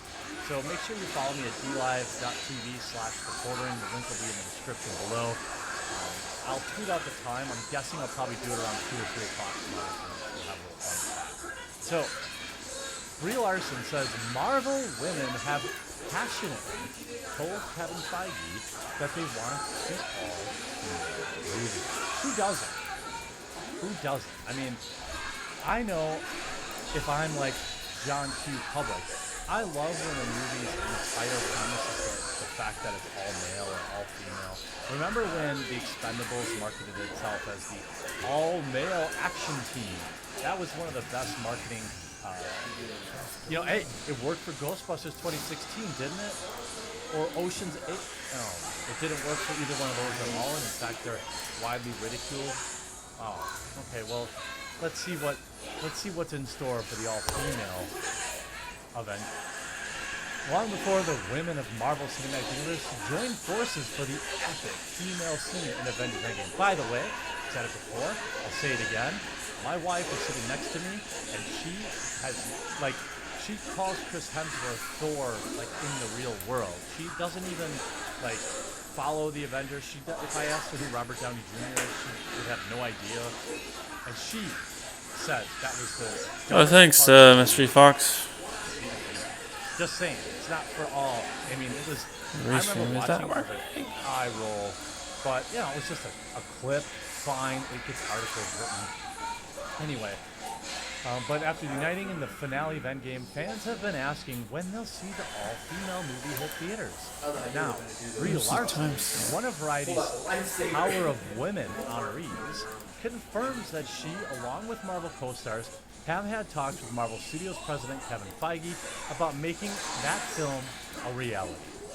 During a sit-down interview at her Power of Women cover shoot, Captain Marvel herself was asked if the female film had been truly discussed among the Marvel brass.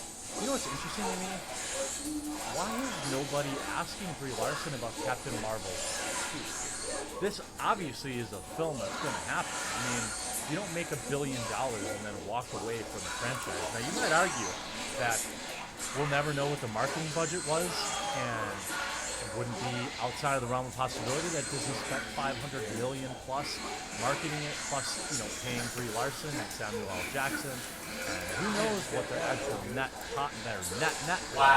But it seems unlikely that they're going to be Captain Marvel 2. And as I've said, look, I know this video is going to have maybe 200, maybe 300 dislikes. Some of them from my own viewers who are just sick of hearing about Captain Marvel. But it's just too good to pass up. Like this video. I mean, we've got to make this happen. All-female Avengers, think about it. We would have the whole run-up. We would have the marketing cycle. We would have the reviews. Then we'd have the subsequent articles that only trolls and misogynist men are leaving negative reviews. Then we would have Rotten Tomatoes make an entirely huge wholesale change to their system to protect the movie. Then, of course, we have the articles about the toxic fandom. We could see it all happen again, and it would be a beautiful trash fire. She goes on to say, Larson was speaking with Variety senior correspondent Elizabeth Wagmeister, who followed up with this. You tell me. I will say that a lot of female cast members from Marvel walked up to Kevin and we were like, we're all in this together. We want to do this. Yeah, imagine that. Imagine being a Hollywood elite who makes $10 million, $20 million a movie and being like, hey, I totally want another $10 million. I mean, maybe that has something to do with it. I mean, I don't know. I mean, I couldn't possibly know what's going on in Brie Larson's mind, but there's obviously a financial incentive to having this film done, but, that's just me. Larson explained, what that means, I have no idea. you know, I'm not in charge of the future of Marvel. Well, that's not what Kevin Feige says. But it is something we're really passionate about, and we love, and I feel that if enough people out in the world talk about it as much as they want it, maybe it'll happen. Oh, okay, so she literally is chilling for it. And then we get articles in Polygon, we get articles in Parade, we get articles in Variety, we get articles on the Hollywood Reporter, there was probably 5 or 10 articles on this today. Feige has previously expressed interest in the all-woman Marvel film, though no firm plans to greenlight such a project has been set. Look, in terms of established female characters in the MCU that could sell tickets, you've got to give it to Captain Marvel as probably first and foremost, as unlikable as she is as a character, she's established. Then you've got Black Widow, who we'll see what her original kind of standalone film is going to look like, and if it does well at the theater. I need to see a lot more about it. I'm not just going to go see a Marvel movie because it's Marvel. I'm not like a 50-year-old boomer who's got nothing to do on the weekends. I mean, I've got cats. I've got other things I can do than just give Hollywood $20 or $50. But it would be interesting to see who else they might pick. Scarlet, maybe. Obviously, Miss Marvel would be in there. Kamala Khan, of course. I really have a hard time thinking about Valkyrie, obviously, probably in there. Fast. I don't know. I mean, it would all just be awful. It would be terrible, and I would love it. Marvel, however, is putting emphasis on more female-forward standalone films. Lately, from Larson's Captain Marvel, which grossed over $1 billion worldwide in the box office. Again, gross is not net. Gross writes headlines, but net is all that matters, by the way. Scarlett Johansson's upcoming Black Widow film, which is due in theaters next year. In the comic book genre, female-centric films have proven to perform at the box office, starting with DC's Wonder Woman, which made more than $800 million in 2017, and by the way, was a far superior film to Captain Marvel. Larson reflected on filming Endgame scene in which her character, Captain Marvel, made a special appearance teaming up with all the women of the MCU. For Larson, the day spent filming that scene was a powerful experience. It was just a great day, she recalled. To get to be with all the women for a day, you get this feeling of like almost a little bit of naughtiness. Ooh, agree. Because of its secret and none of us can talk about it. But it felt like we were a part of this coven, working together for this goal. Hollywood covens? Say it isn't so. It was an opportunity for us to share and hang out, and as many of us know, a lot of the time, women aren't working together. It's kind of been a breath of fresh air for this industry, blah, blah, blah, blah, blah. I don't know what kind of change that brings the MCU, Larson said, reflecting on the studio putting women superheroes on screen in major roles. I love Carol Danvers, so as much as I love playing her, I love the way she interacts with people, stone-like and cringy, and the way she's grown into herself. So I'm excited to see where that goes, but there's so many other characters that I love as well. Excited to see that it's so hard to imagine now where we're at with these stories. I mean, how is she going to have any time to appear in Star Wars if she also has a full female Avengers? We'll see Polygon. True. Brie Larson still hopes Kevin Feige will make the all-woman Avengers. Well, I do. Everybody does. I mean, of course. Speaking of the contentious girl power scene in Avengers Endgame, the one where the female characters who hadn't really ever met before and definitely had no meaningful relationship teamed up to save Peter Parker, Larson had good things to say about behind the scenes. Yeah, well, again, even Polygon addresses that the fact of the matter is that scene was clearly forced. You know, we also have Thor Love and Thunder, which is going to have female Thor, so I suppose you could have Natalie Portman in that. I mean, she's obviously had a long history in the MCU. She's well-liked. Her character is backed by canon, so it doesn't feel that odd. And you know what? Marvel does have this, I don't want to call it bait and switch, but they definitely have this way of saying, oh, it's going to be this total thing. And then you go see the movie and it's actually kind of just like exactly what you expected. Remember where Captain Marvel, Kevin Feige saying, Captain Marvel's the most powerful character in the MCU.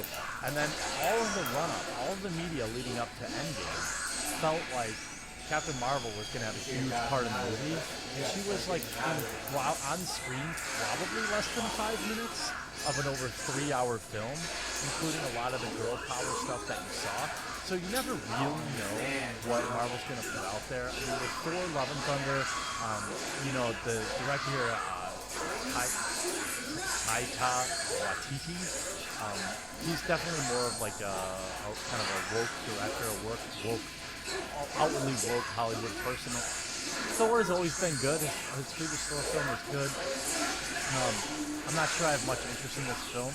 I think that Thor relies too much on humor these days, just like Guardians of the Galaxy. That's just a totally personal opinion. But I, for one, am excited to see the headlines rejuvenated about an all-female Avengers, and I can't wait for it to hit the theaters, hopefully very soon. Hope you enjoyed this video. I'll talk to you again very soon. Hey, thanks so much for watching this video, and I really hope you enjoyed it.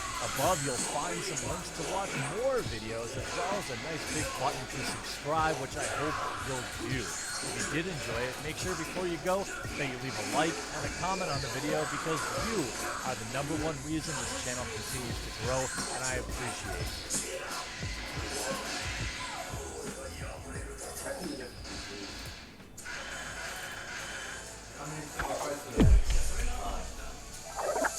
Last year, the lady I live with, also known as my wife, asked if she could try out one of the games I've been playing. She described it as the one with the cute little after scrolling through this is like playing your build before you experience with video games at that point consisted of the it's like playing your build before you finalize anything. I knew with their confidence that her playing Hollow Knight would go terribly. So obviously I booted it up and set her into the world of Alan.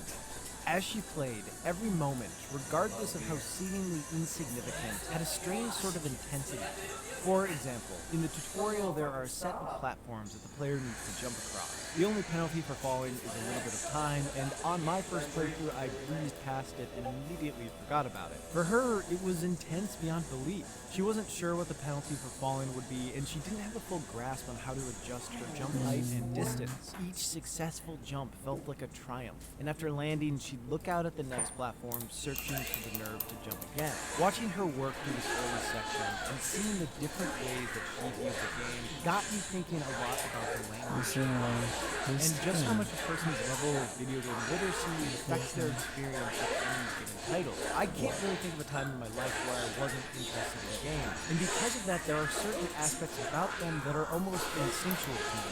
And that's because a lot of games use the same ideas and vocabulary in order to get information across to players as quickly as possible. It's why the color red is almost always associated with health, why the A button or its equivalent is typically the command to jump, and why platformers more often than not have players moving from left to right. At this point, I've played enough games where after 5 minutes of trying a new one, I almost always know what to expect, no matter the kind of game. But that inherent understanding of how games work and what to expect from them doesn't exist for the lady I live with, because she hadn't spent the time learning them. And this made me wonder, how do people learn the basics of video games? So I decided to run an informal experiment where I'd have her play a handful of titles and see how she approached figuring each one out, in the hopes of getting a better understanding of how people learn the language of video games. In an effort to not influence how she approached any given title, I didn't give her any advice or instructions.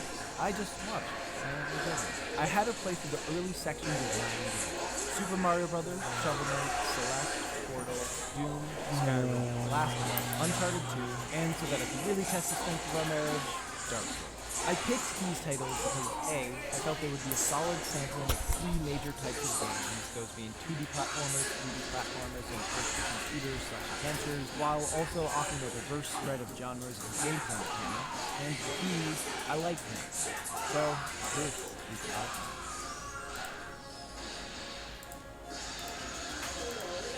Just kidding. With each game, I noticed that there were a vast amount of seemingly basic functions and mechanics that she either didn't fully grasp or know existed. This first came up with Mario 1-1. She figured out the jump easily enough, but never realized she had the ability to dash, making her time at the level painfully hard to watch.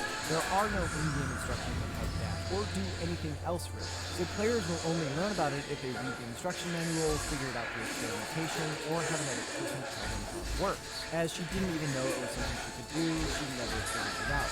For me, it has become second nature to try to play games, whether or not I know it's an option.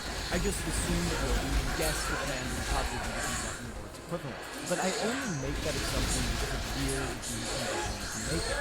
Figuring out the controls for all of the games, whether they were explicitly explained or implicitly taught through level design, was a challenge. Part of this stems from her not being all that comfortable with the controller. Anytime a game asked for her to press a certain button, she would put down the controller and search for it. One of the most memorable instances of this came up while playing The Last of Us. Early on, there was a prompt on the screen to press L3, which she couldn't find on the controller as there is no button labeled L3. She noticed it was shaped like a circle, so she guessed it might be one of the joysticks. However, she didn't know that it meant to press down on it, so she just sort of moved back and forth until eventually figured it out. I've certainly played games that do a better job of illustrating how L3 and R3 work, but it is kind of weird that there's so much a hidden button in all controllers that new players will have no reason to know exist.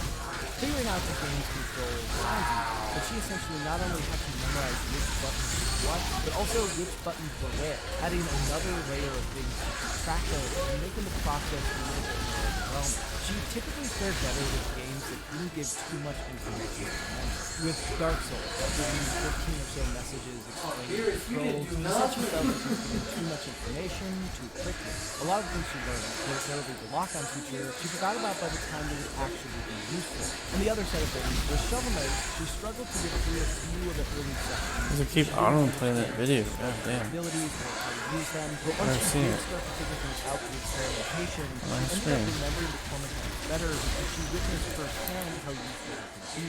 So for her at least, giving a memorable use of the mechanic made it stick in her mind a lot clearer. Most of the games I had her play were with controller, but I did want her to have some experience with mouse and keyboard, so I had her try a few games with the first person perspective. I thought Portal would be the best place to start, as it doesn't call for quick reflexes and gives players time to figure it out. Using the keyboard actually proved to be easier for her than the controller, as she uses the keyboard every day and knows where everything is. However, if you've been paying attention to the footage, you've probably noticed that she is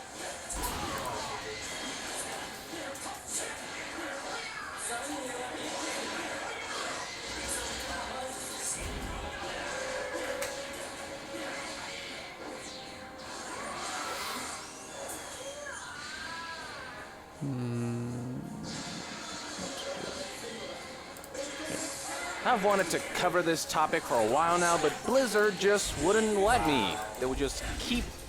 God, they just wouldn't stop shooting themselves in the foot. So I did what I had to do. So this might be old news for some of you, but I'm really excited for PlayStation 5, and I figured I should just share my take on all the new information that's been dumped about this console from Sony. The following information comes from Twitter, the PlayStation official Twitter right here.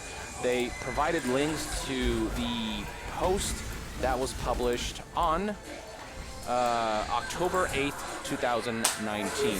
And the first thing this blog post does is confirm that PlayStation 5 is in fact launching on holiday 2020.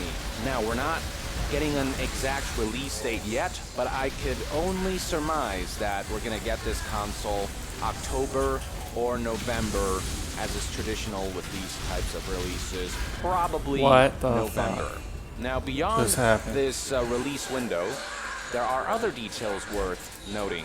So one of the things that they really went from like hard to zero in like half a second. I'm sure it's probably going to be named DualShock 5. Oh, by the way, PS5 is officially called PlayStation 5. No surprises there.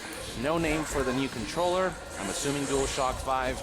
But there are two features that they greatly emphasize. So let me read that bit. We are adopting haptic feedback to replace the rumble technology found in controllers since the 5th generation of consoles. With haptics, you truly feel a broader range of feedback, so crashing into a wall in a race car feels much different than making a tackle on the football field.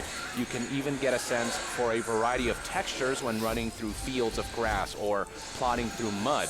The second innovation is something we call adaptive triggers, which have been incorporated into the trigger buttons, L2, R2. Developers can program the resistance of the triggers so that you feel the tactile sensation of drawing a bow and arrow or accelerating an off-road vehicle through rocky terrain.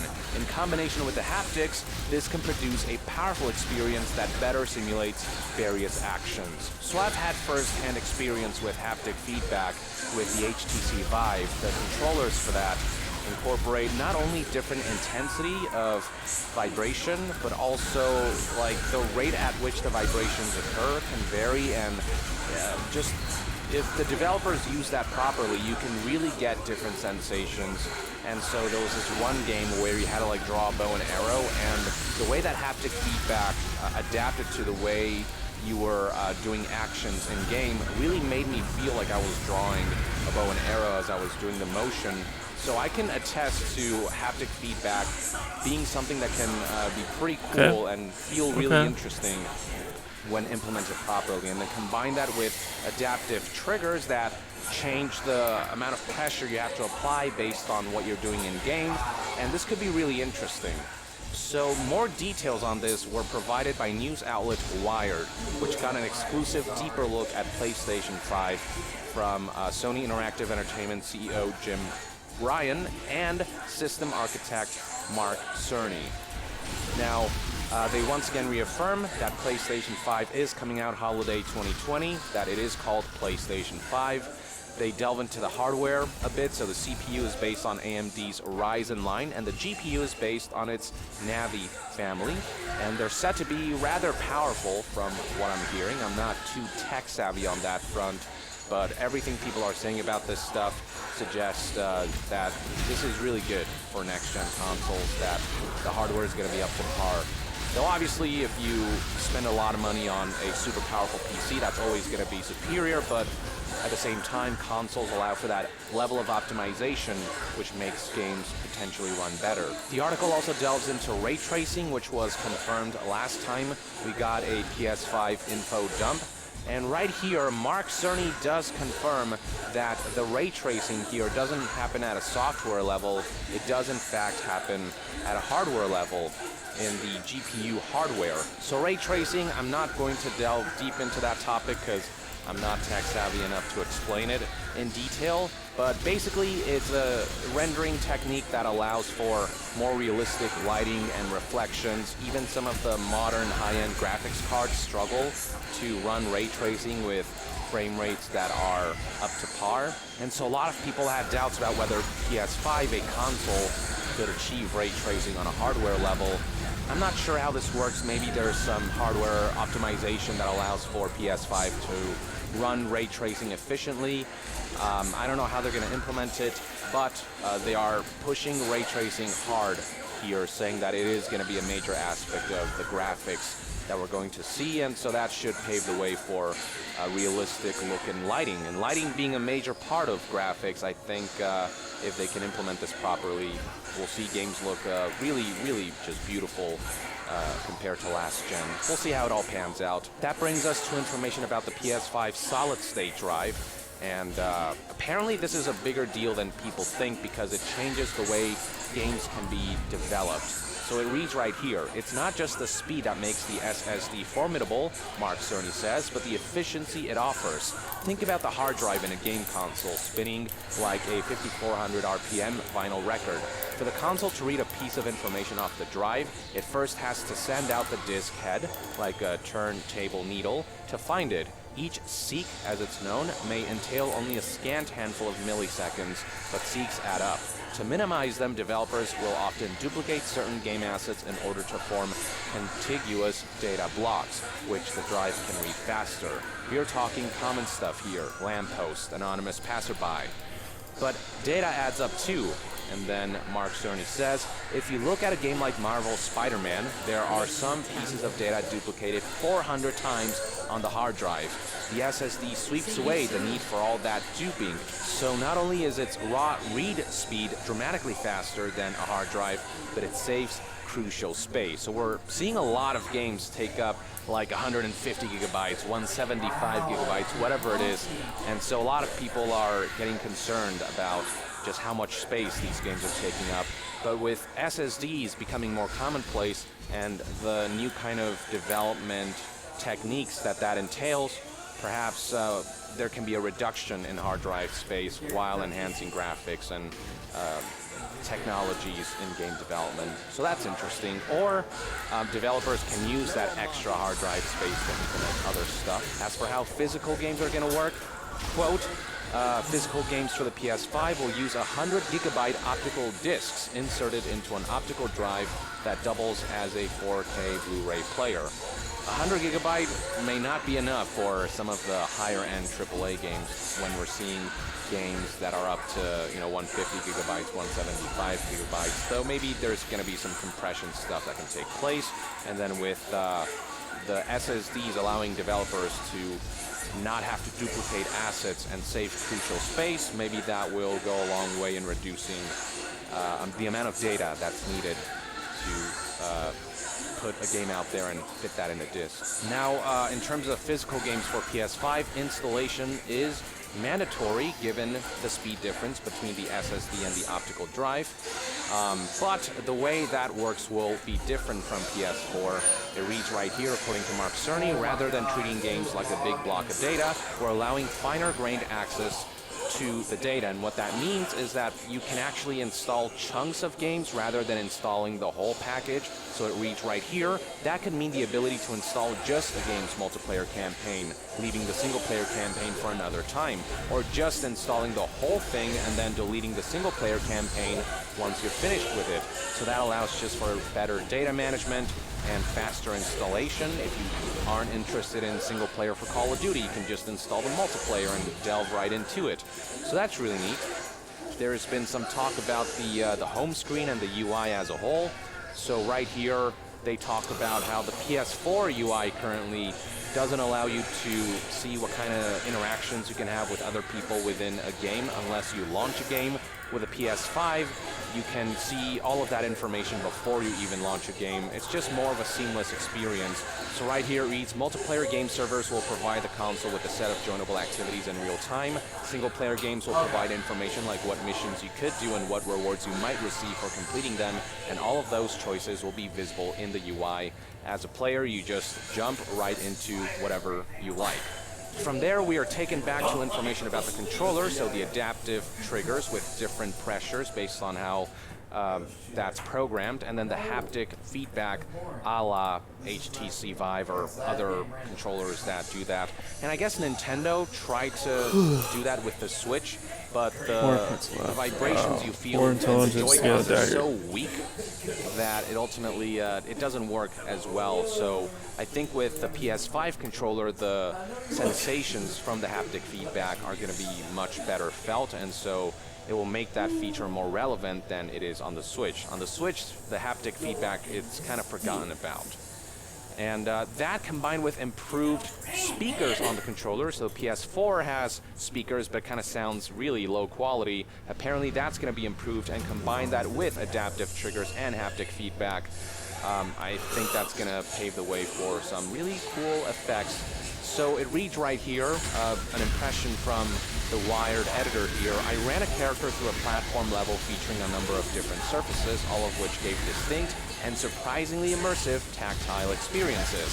Sand felt slow and sloggy, mud felt slow and soggy. On ice, a high-frequency response made the thumbsticks really feel like my character was running. Jumping into a pool, I got a sense of the resistance of the water. On a wooden bridge, a bouncy sensation. And then in Gran Turismo Sport, this version that was ported over to a PlayStation That's for the 5 PS3. dev kit. And speaking of, this dev kit right here, turns out it's the real deal. This has been making the rounds, this image. Turns out, yeah, this was not fake at all. So that's something that's detailed here. And then on the topic of Gran Turismo Sport and the way the controller felt, it reads right here, driving on the border between the track and the dirt, I could feel both surfaces. So from what Wired is reporting here, the haptic feedback thing, it's not just some gimmick, it actually works for people who actually want to leave that on, you know, for people who don't feel like that's a distraction and are into that kind of tactile sensation. And then on top of all of that, the DualShock 5, as I'm calling it, and as I think will be called, will feature a larger capacity battery. So that's one of the main complaints about the DualShock 4. I mean, you've got the Nintendo Switch Pro controller. That thing lasts like a couple dozen hours. And the Xbox controller lasts pretty long as well. The DualShock 4, the weakest aspect of it. The ergonomics are great, but the battery is really leaves a lot to be desired. And the larger capacity battery, I think that's a great addition, a necessary addition in this day and age. And then apparently due to the larger capacity battery, the DualShock 5 will be heavier than the DualShock 4, but apparently it will still be lighter than the current Xbox controller with batteries in it. So it looks like it's still going to be fairly manageable. If it's lighter than the Xbox controller, then that's fine. I mean, the Xbox controller, I didn't have a problem with its weight, so if it's even lighter than that still, that's fine with me. Wired also spoke to president of Bluepoint Games, Marco Thrush, and for those who don't know Bluepoint Games, they are the ones behind the Shadow of Colossus remake. So maybe they're remaking another game for PS5, and they said, we're working on a big one right now, I'll let you figure out the rest. Let the speculation begin. And the thing that Thrush is most excited about is actually the solid-state drive on PS5 and the speed at which data can be written and read. So it reads right here, the SSD has me really excited. You don't need to do gameplay hacks anymore to artificially slow players down, lock them behind doors, anything like that. Back in the cartridge days, games used to load instantly. We're kind of going back to what consoles used to be. So it'll be really interesting to see how level design changes as a result of the capabilities that SSD enables. I've definitely noticed a lot of like artificial, slowing down of players' movement and what have you, or animations that kind of hide the loading screens to masquerade the fact that data is being written or read. But with SSDs, that will no longer be a necessity, and that should enable for just a more seamless, better experience all around. So that's really cool, actually. Definitely a bigger game changer than I think people are making it out to be. We can talk all about the visual fidelity and graphics, but the SSD actually influences how games are made and how they can be presented to players, and that's really cool. Wired also spoke to EA about exciting features about the PS5, and I am sure that EA is excited for the faster credit card read times that will allow them to monetize players instantly without any loading, and that should make microtransactions and loot boxes even more predatory than ever before. So that's something that I'm looking for. I can't joke about that with a straight face. So that's pretty much everything we know about the PlayStation 5. We've got a release window officially. We've got some hardware details, some software features, controller details, just a lot of quality of life improvements on the consumer and developer side of things.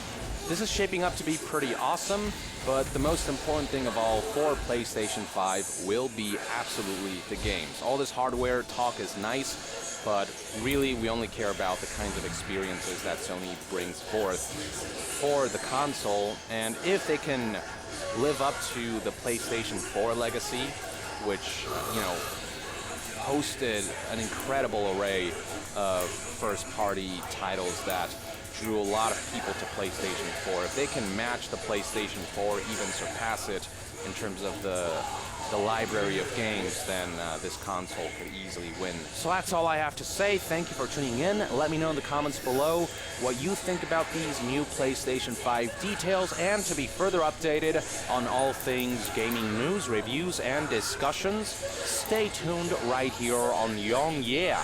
I'll see you guys next time. Young out.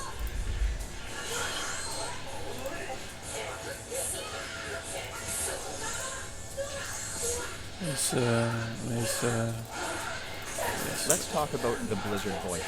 If you haven't seen my previous video yet, or don't know what's going on, please check out the most recent Dumping with Scrum, because that provides a kicking off point for this one. Blizzard released the blog post titled Regarding Last Weekend's Hearthstone Grandmasters Tournament on Friday, October 11th, at around 5:30 p.m. at Blizzard's local time over on the West Coast.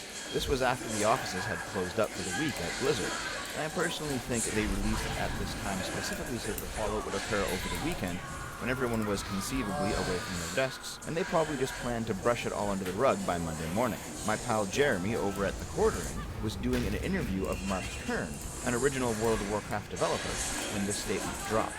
I'll leave a link in the description to that interview if you want to watch it, but Kern stated that back when he worked for Blizzard, if there was ever any really bad news that would not be received well and they knew it, they dropped it after hours on a Friday night. Exactly as they've done here. It's a long statement, I'm not going to read it here, but I want to draw your attention to a few things. One is the length itself. The common consensus in the community is that it's this unnecessarily long so that your average reader will simply scroll down to the last page and gloss over the ending in order to see this passage. When we think about the suspension, 6 months for Blitzchung is more appropriate, after which time he can compete in the Hearthstone Pro Circuit again if he so chooses. And this is how Blizzard sees the issue. Like it's a negotiation for their players, over what is an appropriate punishment for one of their esports competitors for bringing a political stance onto their platform. Viewing it like a negotiation, Blizzard's response is to, well, negotiate. They'll give Blitzchung's $10,000 back, cut his suspension in half, cut the suspension of the broadcasters down to 6 months as well. Here guys, we'll give a little, you get it. Stop boycotting this, okay? But let's take another look at the original footage that started everything.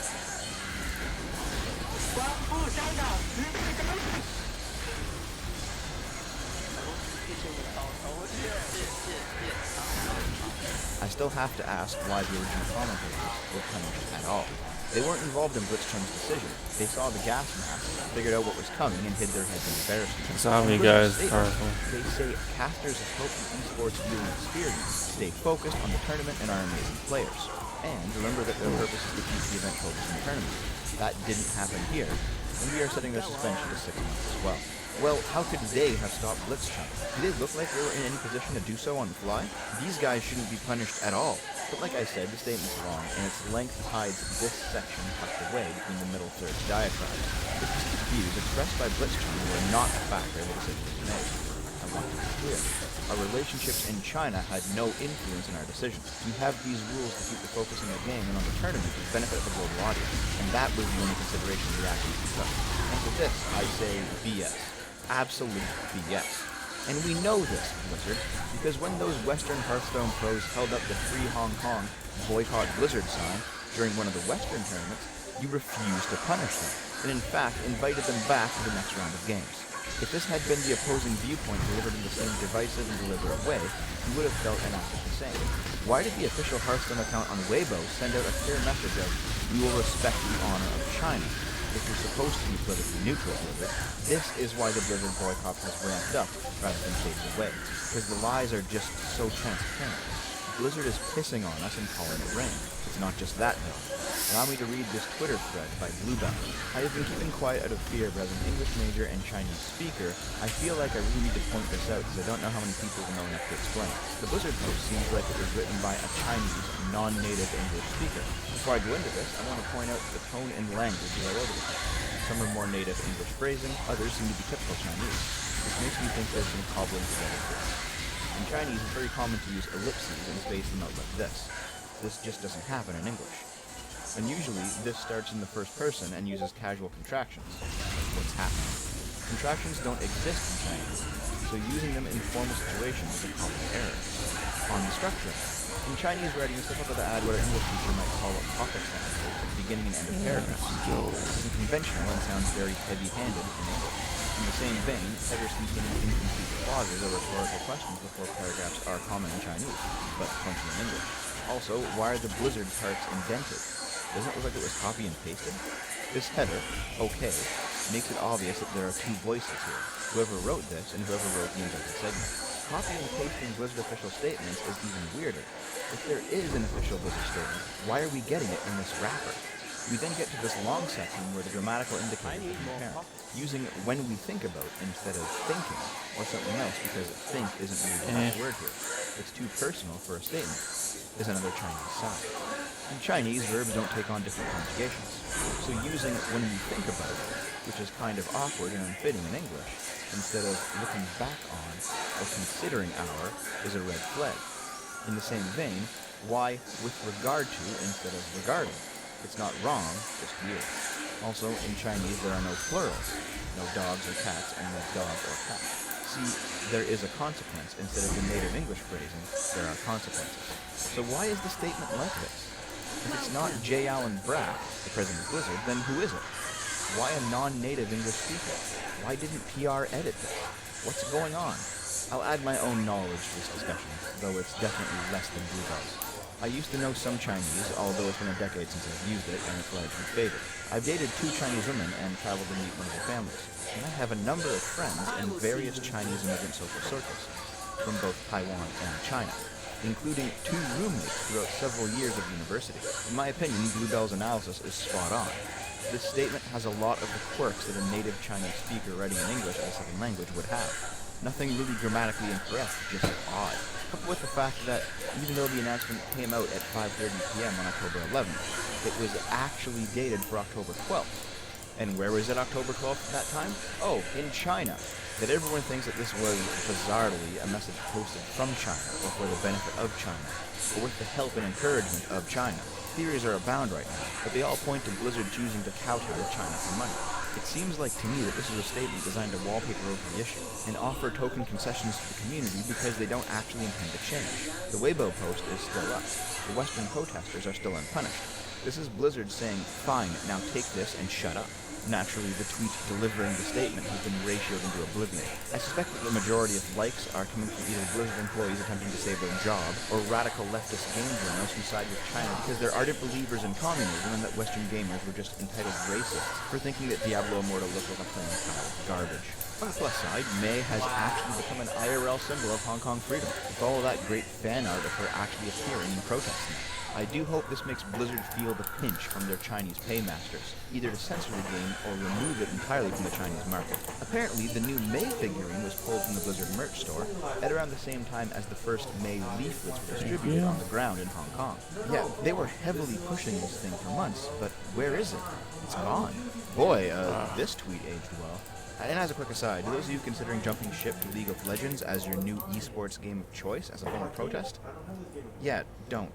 Riot Games is 100% owned by China, and in regards to their upcoming events, they've already preemptively censored everyone. It's moments like this that I'm happy to be a weeb. Japan, for all of its many faults, which I do not condone, at least has a cultural imperative to not bend over backward to avoid offending Chinese sensibilities. Unfortunately, for Blizzard, this whole situation isn't actually a negotiation between rival factions of equal power looking for a settlement. This is a consumer revolt and boycott of a corporation's products because of their bad behavior. Blizzard holds all of the power compared to average Joes like us, but at the same time, we spend our money where we like.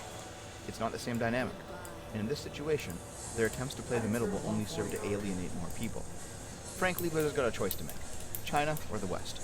They can't have both markets anymore, and that's just that. In their statement, they talk about being a global company and how they have to provide a product for many people with differing viewpoints. Well, we've finally come to a crossroads on that. There are 2 viewpoints that are mutually exclusive. One is the West's view, of free speech, equal rights under the law, and the consent of the government. The other is China's view, of censorship, repression, and state force. You don't get to pander to both anymore, Blizzard. You know that China's attitude in this situation is my way or the highway, so you're instead trying to appeal to our liberal good graces by saying, listen, understand this, guys, we're a global company. There's other people with different views, there's diversity.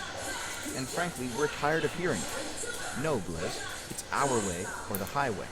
Your spineless, middle ground fence-sitting means you're with China and not with us. And I want as many people as possible to understand, when Blizzard, or Riot Games, or the NBA, or Apple, or anyone sides with China over us, this is what they're siding with. Chinese dissidents are being executed for their organs, Hospital Worker says. The prisoner was brought in, tied hand and foot, but very much alive. The army doctor in charge sliced him open from chest to belly button and exposed his 2 kidneys. Cut the veins and arteries, he told his shocked community. The intern did as he was told. Blood spurted everywhere. The kidneys were placed in an organ transplanting camp. Then the doctor ordered the intern to remove the man's eyeballs. Hearing that, the dying prisoner gave him a look of sheer terror, and the intern froze. I can't do it, he told the doctor, who then quickly scooped out the man's eyeballs himself. Hong Kong's leader scraps talks with U.S. Senator Ted Cruz because he refused to keep the content of those talks private. She seems to misunderstand how free speech operates, and also how freedom of the press operates, says Mr. Cruz. a Republican senator from Texas, and a vocal critic of China who was stopping in Hong Kong for 2 days as part of a regional tour. Miss Lamb's canceling the meeting is not a sign of strength, it's a sign of weakness. It's a sign of fear of the protesters in the streets of Hong Kong. A 31-year-old man allegedly jumped to his death on October 10th. I've censored the picture as it is extremely graphic. There's no trauma or blood consistent with the fall, but instead there's unusually placed blood stains on his shirt, and his foot has been completely severed, lying several feet from his body. People on the ground in Hong Kong believe this man was executed by Hong Kong police and left here to cover up his death. AI technology is being used in Hong Kong to face-track protesters for later capture, rape, and staged suicide. A Hong Kong taxi driver was paid 520,000 Hong Kong dollars to plow into protesters by a pro-Beijing advocacy group. The naked corpse of a 15-year-old girl was found floating in the water just off Hong Kong. She was known to be a protester and was arrested by the police on October 1st. The Hong Kong police burned her body before it could be examined. Another arrested protester states that sexual assault of female protesters that are arrested by the Hong Kong police is commonplace. I stated in my previous video that the West's moral cowardice in their dealings with China will go down in history as an equivalent to, or worse, than Neville Chamberlain's appeasement of Nazi Germany before World War II. I stand by that statement. When we see the old 1930s German ads of American corporations proudly displaying Nazi symbols, like Coca-Cola or Ford or something, we think to ourselves, how could they do business with such obvious evil? And now, with Blizzard and Apple and the NBA, we know for ourselves. I will never buy the products of these companies again. I understand that I'm a small company, but likely their business in China will continue regardless of anything that I or we do. But if the situation is truly outside of my control, and the only thing I can do about it is keep my own conscience in order, then that's what I'll do. Exalted. It's better than doing nothing. So the next time Blizzard announces a new Overwatch character to be gay, the next time they have pride sweatbands on during an esports event, the next time they try to rack up social goodwill for Pride Month, or Black History Month, or International Women's Day, or whatever it is, recognize that you are being played. Tracer and Soldier 76 aren't actually gay in the Chinese localization of Overwatch. Blizzard still bans guilds from Warcraft with the word gay in their name. They still remove the black characters from Diablo 3 in China. Blizzard naturally reiterates the corporate line of think globally in response to these criticisms. They're a global company that needs to market to many different people with many different ideas of what's acceptable. Okay, I'll bite. The reason that they use this logic on us is because they think we'll swallow anything in the name of diversity. The Chinese audience is just naturally bigoted against black people or LGBT. But that's okay, because they're people of color themselves, don't you see? So their bigotry is acceptable because it comes from their culture. So we, as good little cosmopolitan citizens of the world, need to adapt our worldview to their sensibilities. Well, I say no. When you market to the entire world, you end up marketing to the lowest common denominator of the entire world. And we should be aiming to spread freedom, not appease tyrants in the name of cultural sensitivity. For all of the stories Blizzard writes about overthrowing authoritarian regimes and standing up to the downtrodden, you'd think that, by now, they would have learned not to bow down to one of the most repressive governments in human history. Well, Blizzard, our cultural sensibilities, the cultural sensibilities of Starforge require that you no longer be a party to state oppression. Yay.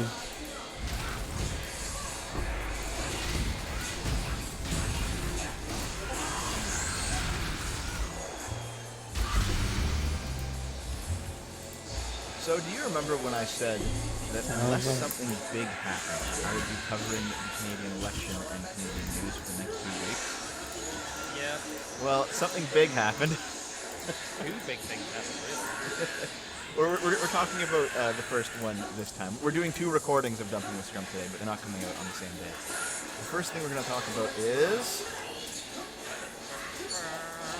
the Boycott Blizzard hashtag. This is something that started trending around yesterday. And to be honest, I didn't think that this specific incident was going to blow up. I thought it would kind of blow over because a lot of previous things happening with Blizzard, they've made some shitty mistakes and some shitty business decisions in the past 3 or 4 years. But they usually seem to blow over. People have seemed to like Blizzard enough and they have like enough goodwill with the gaming community that Blizzard fucks up. It's like, okay, well, Activision, but 2 months later, no one really cares anymore. Nothing's really trended the way this has. Wow. This thing must be the straw that broke the camel's back. I mean, people have been noticing the shitty things Blizzard and Activision have been doing as of late. This thing is high profile enough where people are just like, look everybody, we're call shit. The problem with Blizzard is that they have the same kind of brand loyalty that Nintendo does, but they make far shitty decisions and have done for years. A lot of people started noticing they weren't supporting Overwatch properly, they laid off a huge amount of staff. The big controversy recently, the game You're not though, are you? was them making the Diablo mobile game specifically for the Chinese market, with a Chinese market partner. Don't you guys have phones? Yes, don't you guys have phones is the big thing that came out of that. Vampire! We love Diablo. We want to use mobile devices as the platform for a new Diablo game. If you want to know more, we'll be back here on the mission in just a few minutes. This one's cheap. For those of you who are here at BlizzCon, thank you. We are going to have... Sorry. Hey, just wondering, is this an out-of-season April Fool's joke? No, it's a fully fledged Diablo experience on mobile, which everybody will get to play.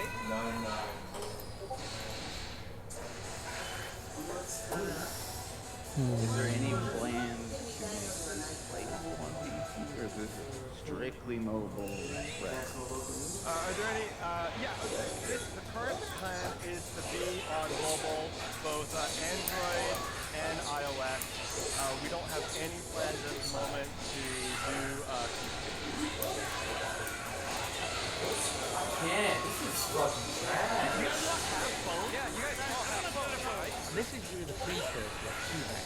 A lot of people sort of wised up later that Blizzard were leveraging heavily into the Chinese market with that move, and that always followed this. Well, here's the thing. Those of us who are, I guess, old boomers at this point, we wised up as soon as Activision bought them.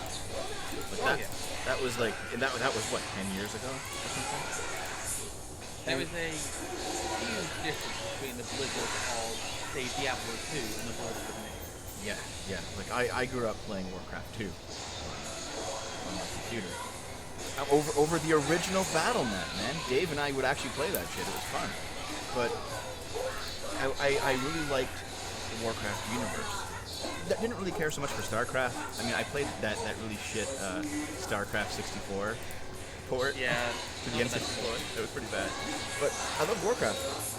And it was one of the most involved stories of the time, especially when Warcraft 3 came out. And I've always been really excited to like show my girlfriend because she never played Warcraft games. And we actually played World of Warcraft together. That's stopping. I'm fucking done with Blizzard at this point. I was actually, now that I'm settled in my Slack here, I've got a half-decent internet connection, and I've got a little bit more free time. I was thinking of taking WoW Classic because I was a WoW player from launch to kind of the end of the raiding scene on Rapture. That's where most people played, yeah. Yeah. I played the Golden Age. Most people played the Golden Age. I was gonna look into WoW Classic because I do have some clients who want to do it. I know that you play it. I know a few other people play it. Well, there's actually but no, that's not happening. There's actually an SFO WoW Classic guild that we have about 30 people in it. I'm not coming back to that, guys. I'll make an official announcement on Discord or something so that you all know, but I'm not. I will make the SFO Minecraft server instead if you want, but I'm not coming back to WoW Classic after this. Fuck this. So I don't know if you guys noticed, but Jeremy, the quartering, he did a video on this topic yesterday, and I gave him a bit of a hand with that. He didn't really know or understand the history of Hong Kong, and I gave him like the Cliff Notes version, right? And yeah, Scrump, being a Brit, you'll know this, but basically, it was settled in a treaty that the UK would have ownership over Hong Kong for what, 200 years, 150, something like that. Yeah, basically, yeah. And then in '99, that treaty came up, and so there was actually a bit of a debate because the legitimate successor state to the China that the treaty was signed with would have been Taiwan because of the Civil War. However, to not ruffle anybody's feathers, they gave Hong Kong back to communism. So anyway... Well, they didn't give it back. It has kind of a special arrangement. Yeah, but the special arrangement is still such that over time it's going to be fully integrated into the China. The idea was that it would always have a degree of autonomy and greater freedom. Yeah, that was never going to be the case. The whole... Come on, man. Well, no. Whatever they call it. It's two systems, one country, yeah. The treaty they signed with the British in the 90s, and it wasn't 99. 98? No, it was 1990 or 1991 when Hong Kong was signed back over to the Chinese with these caveats in place. It happened under Thatcher. The late years of Thatcher. Huh? Are you sure? I know that for a fact. This did not happen under Blair. 1st of July, 1997. Yeah, it was agreed before that. Though. It was agreed in like 1991, 1990. Okay. But yeah, the arrangement was put in place was it would have its own government, it would have its own independent courts. That was the agreement. I know you're saying, oh, it's never going to happen, but that shouldn't be something we just accept. The fact that Communist China is so evil that they will. Divine power! The Chinese are going to say, though, hey, listen, I know that we made this deal with you, but it's our territory now, and you know the time's up. We're going to do whatever we like.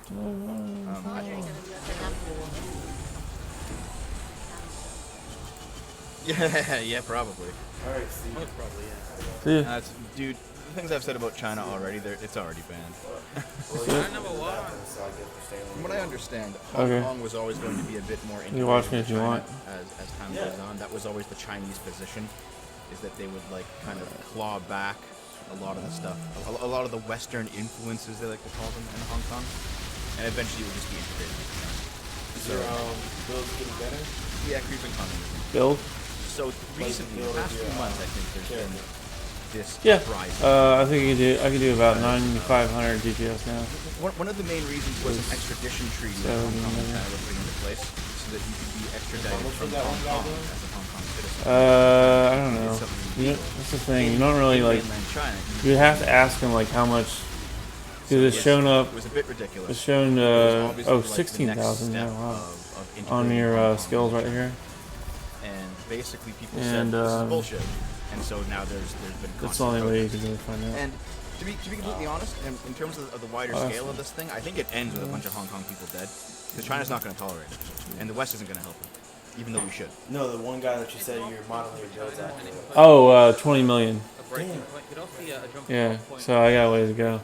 To impose some actual proper sanctions. Alright, see ya. Which would hurt them pretty badly. Because China, despite its outward appearance, is suffering very badly economically at the moment. They're doing a lot of inward investment, and their planned economy helps cover it up, but they have worse debt leverage than the West does. They're a currency manipulator, and everything is micromanaged by the Chinese Communist Party, or at least party members to a degree there. So, whatever number is that they can sell to the rest of the world, they're not held to account to be accurate. Listen here, Lilith. You're Taiwanese, therefore you're automatically a counter-revolutionary fascist, and you have no opinion on this conversation. See, I had two roommates back in university. One was from Taiwan, one was from China, but also lived a whole bunch in Argentina, because Argentina has a pretty big Chinese community. And I also dated two girls, both from mainland China. And I've also been to China. So even though I'm a white guy, I have like a little bit of a peek inside of Chinese culture. And man, China #1, that's not just a meme. That's how they fucking think, dude. Like, completely. Even when it makes no sense. Brainwashing's a hell of a drug, yeah. They don't even need to pay people. Well, they do pay people, by the way. If you see a bunch of these Twitter accounts with just random gibberish and numbers and ads,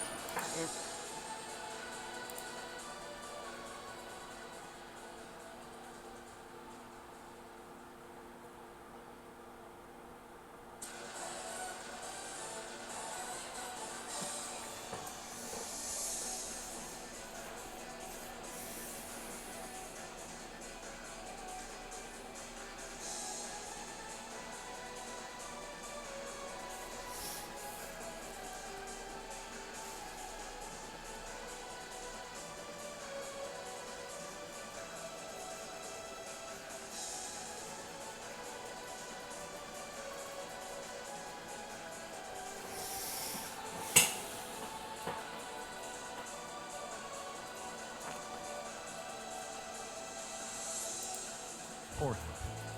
More than just a place to stop and smell the roses. This is a place to truly experience the laid-back atmosphere and splendor of the Great Northwest. It's kind of ironic that Portland is known as the City of Roses, because it doesn't smell like roses. Increasingly, it smells like shit. And there you were thinking San Francisco was the unchallenged poop capital of America. Our city has become a cesspool, wrote the president of the Portland Police Association on Facebook. Livability that once made Portland a unique and vibrant city is now replaced with human feces in business doorways, in our parks and on our streets. Garbage-filled RVs and vehicles are strewn throughout our neighborhoods. Used needles, drug paraphernalia and trash are common sights lining the streets and sidewalks of the downtown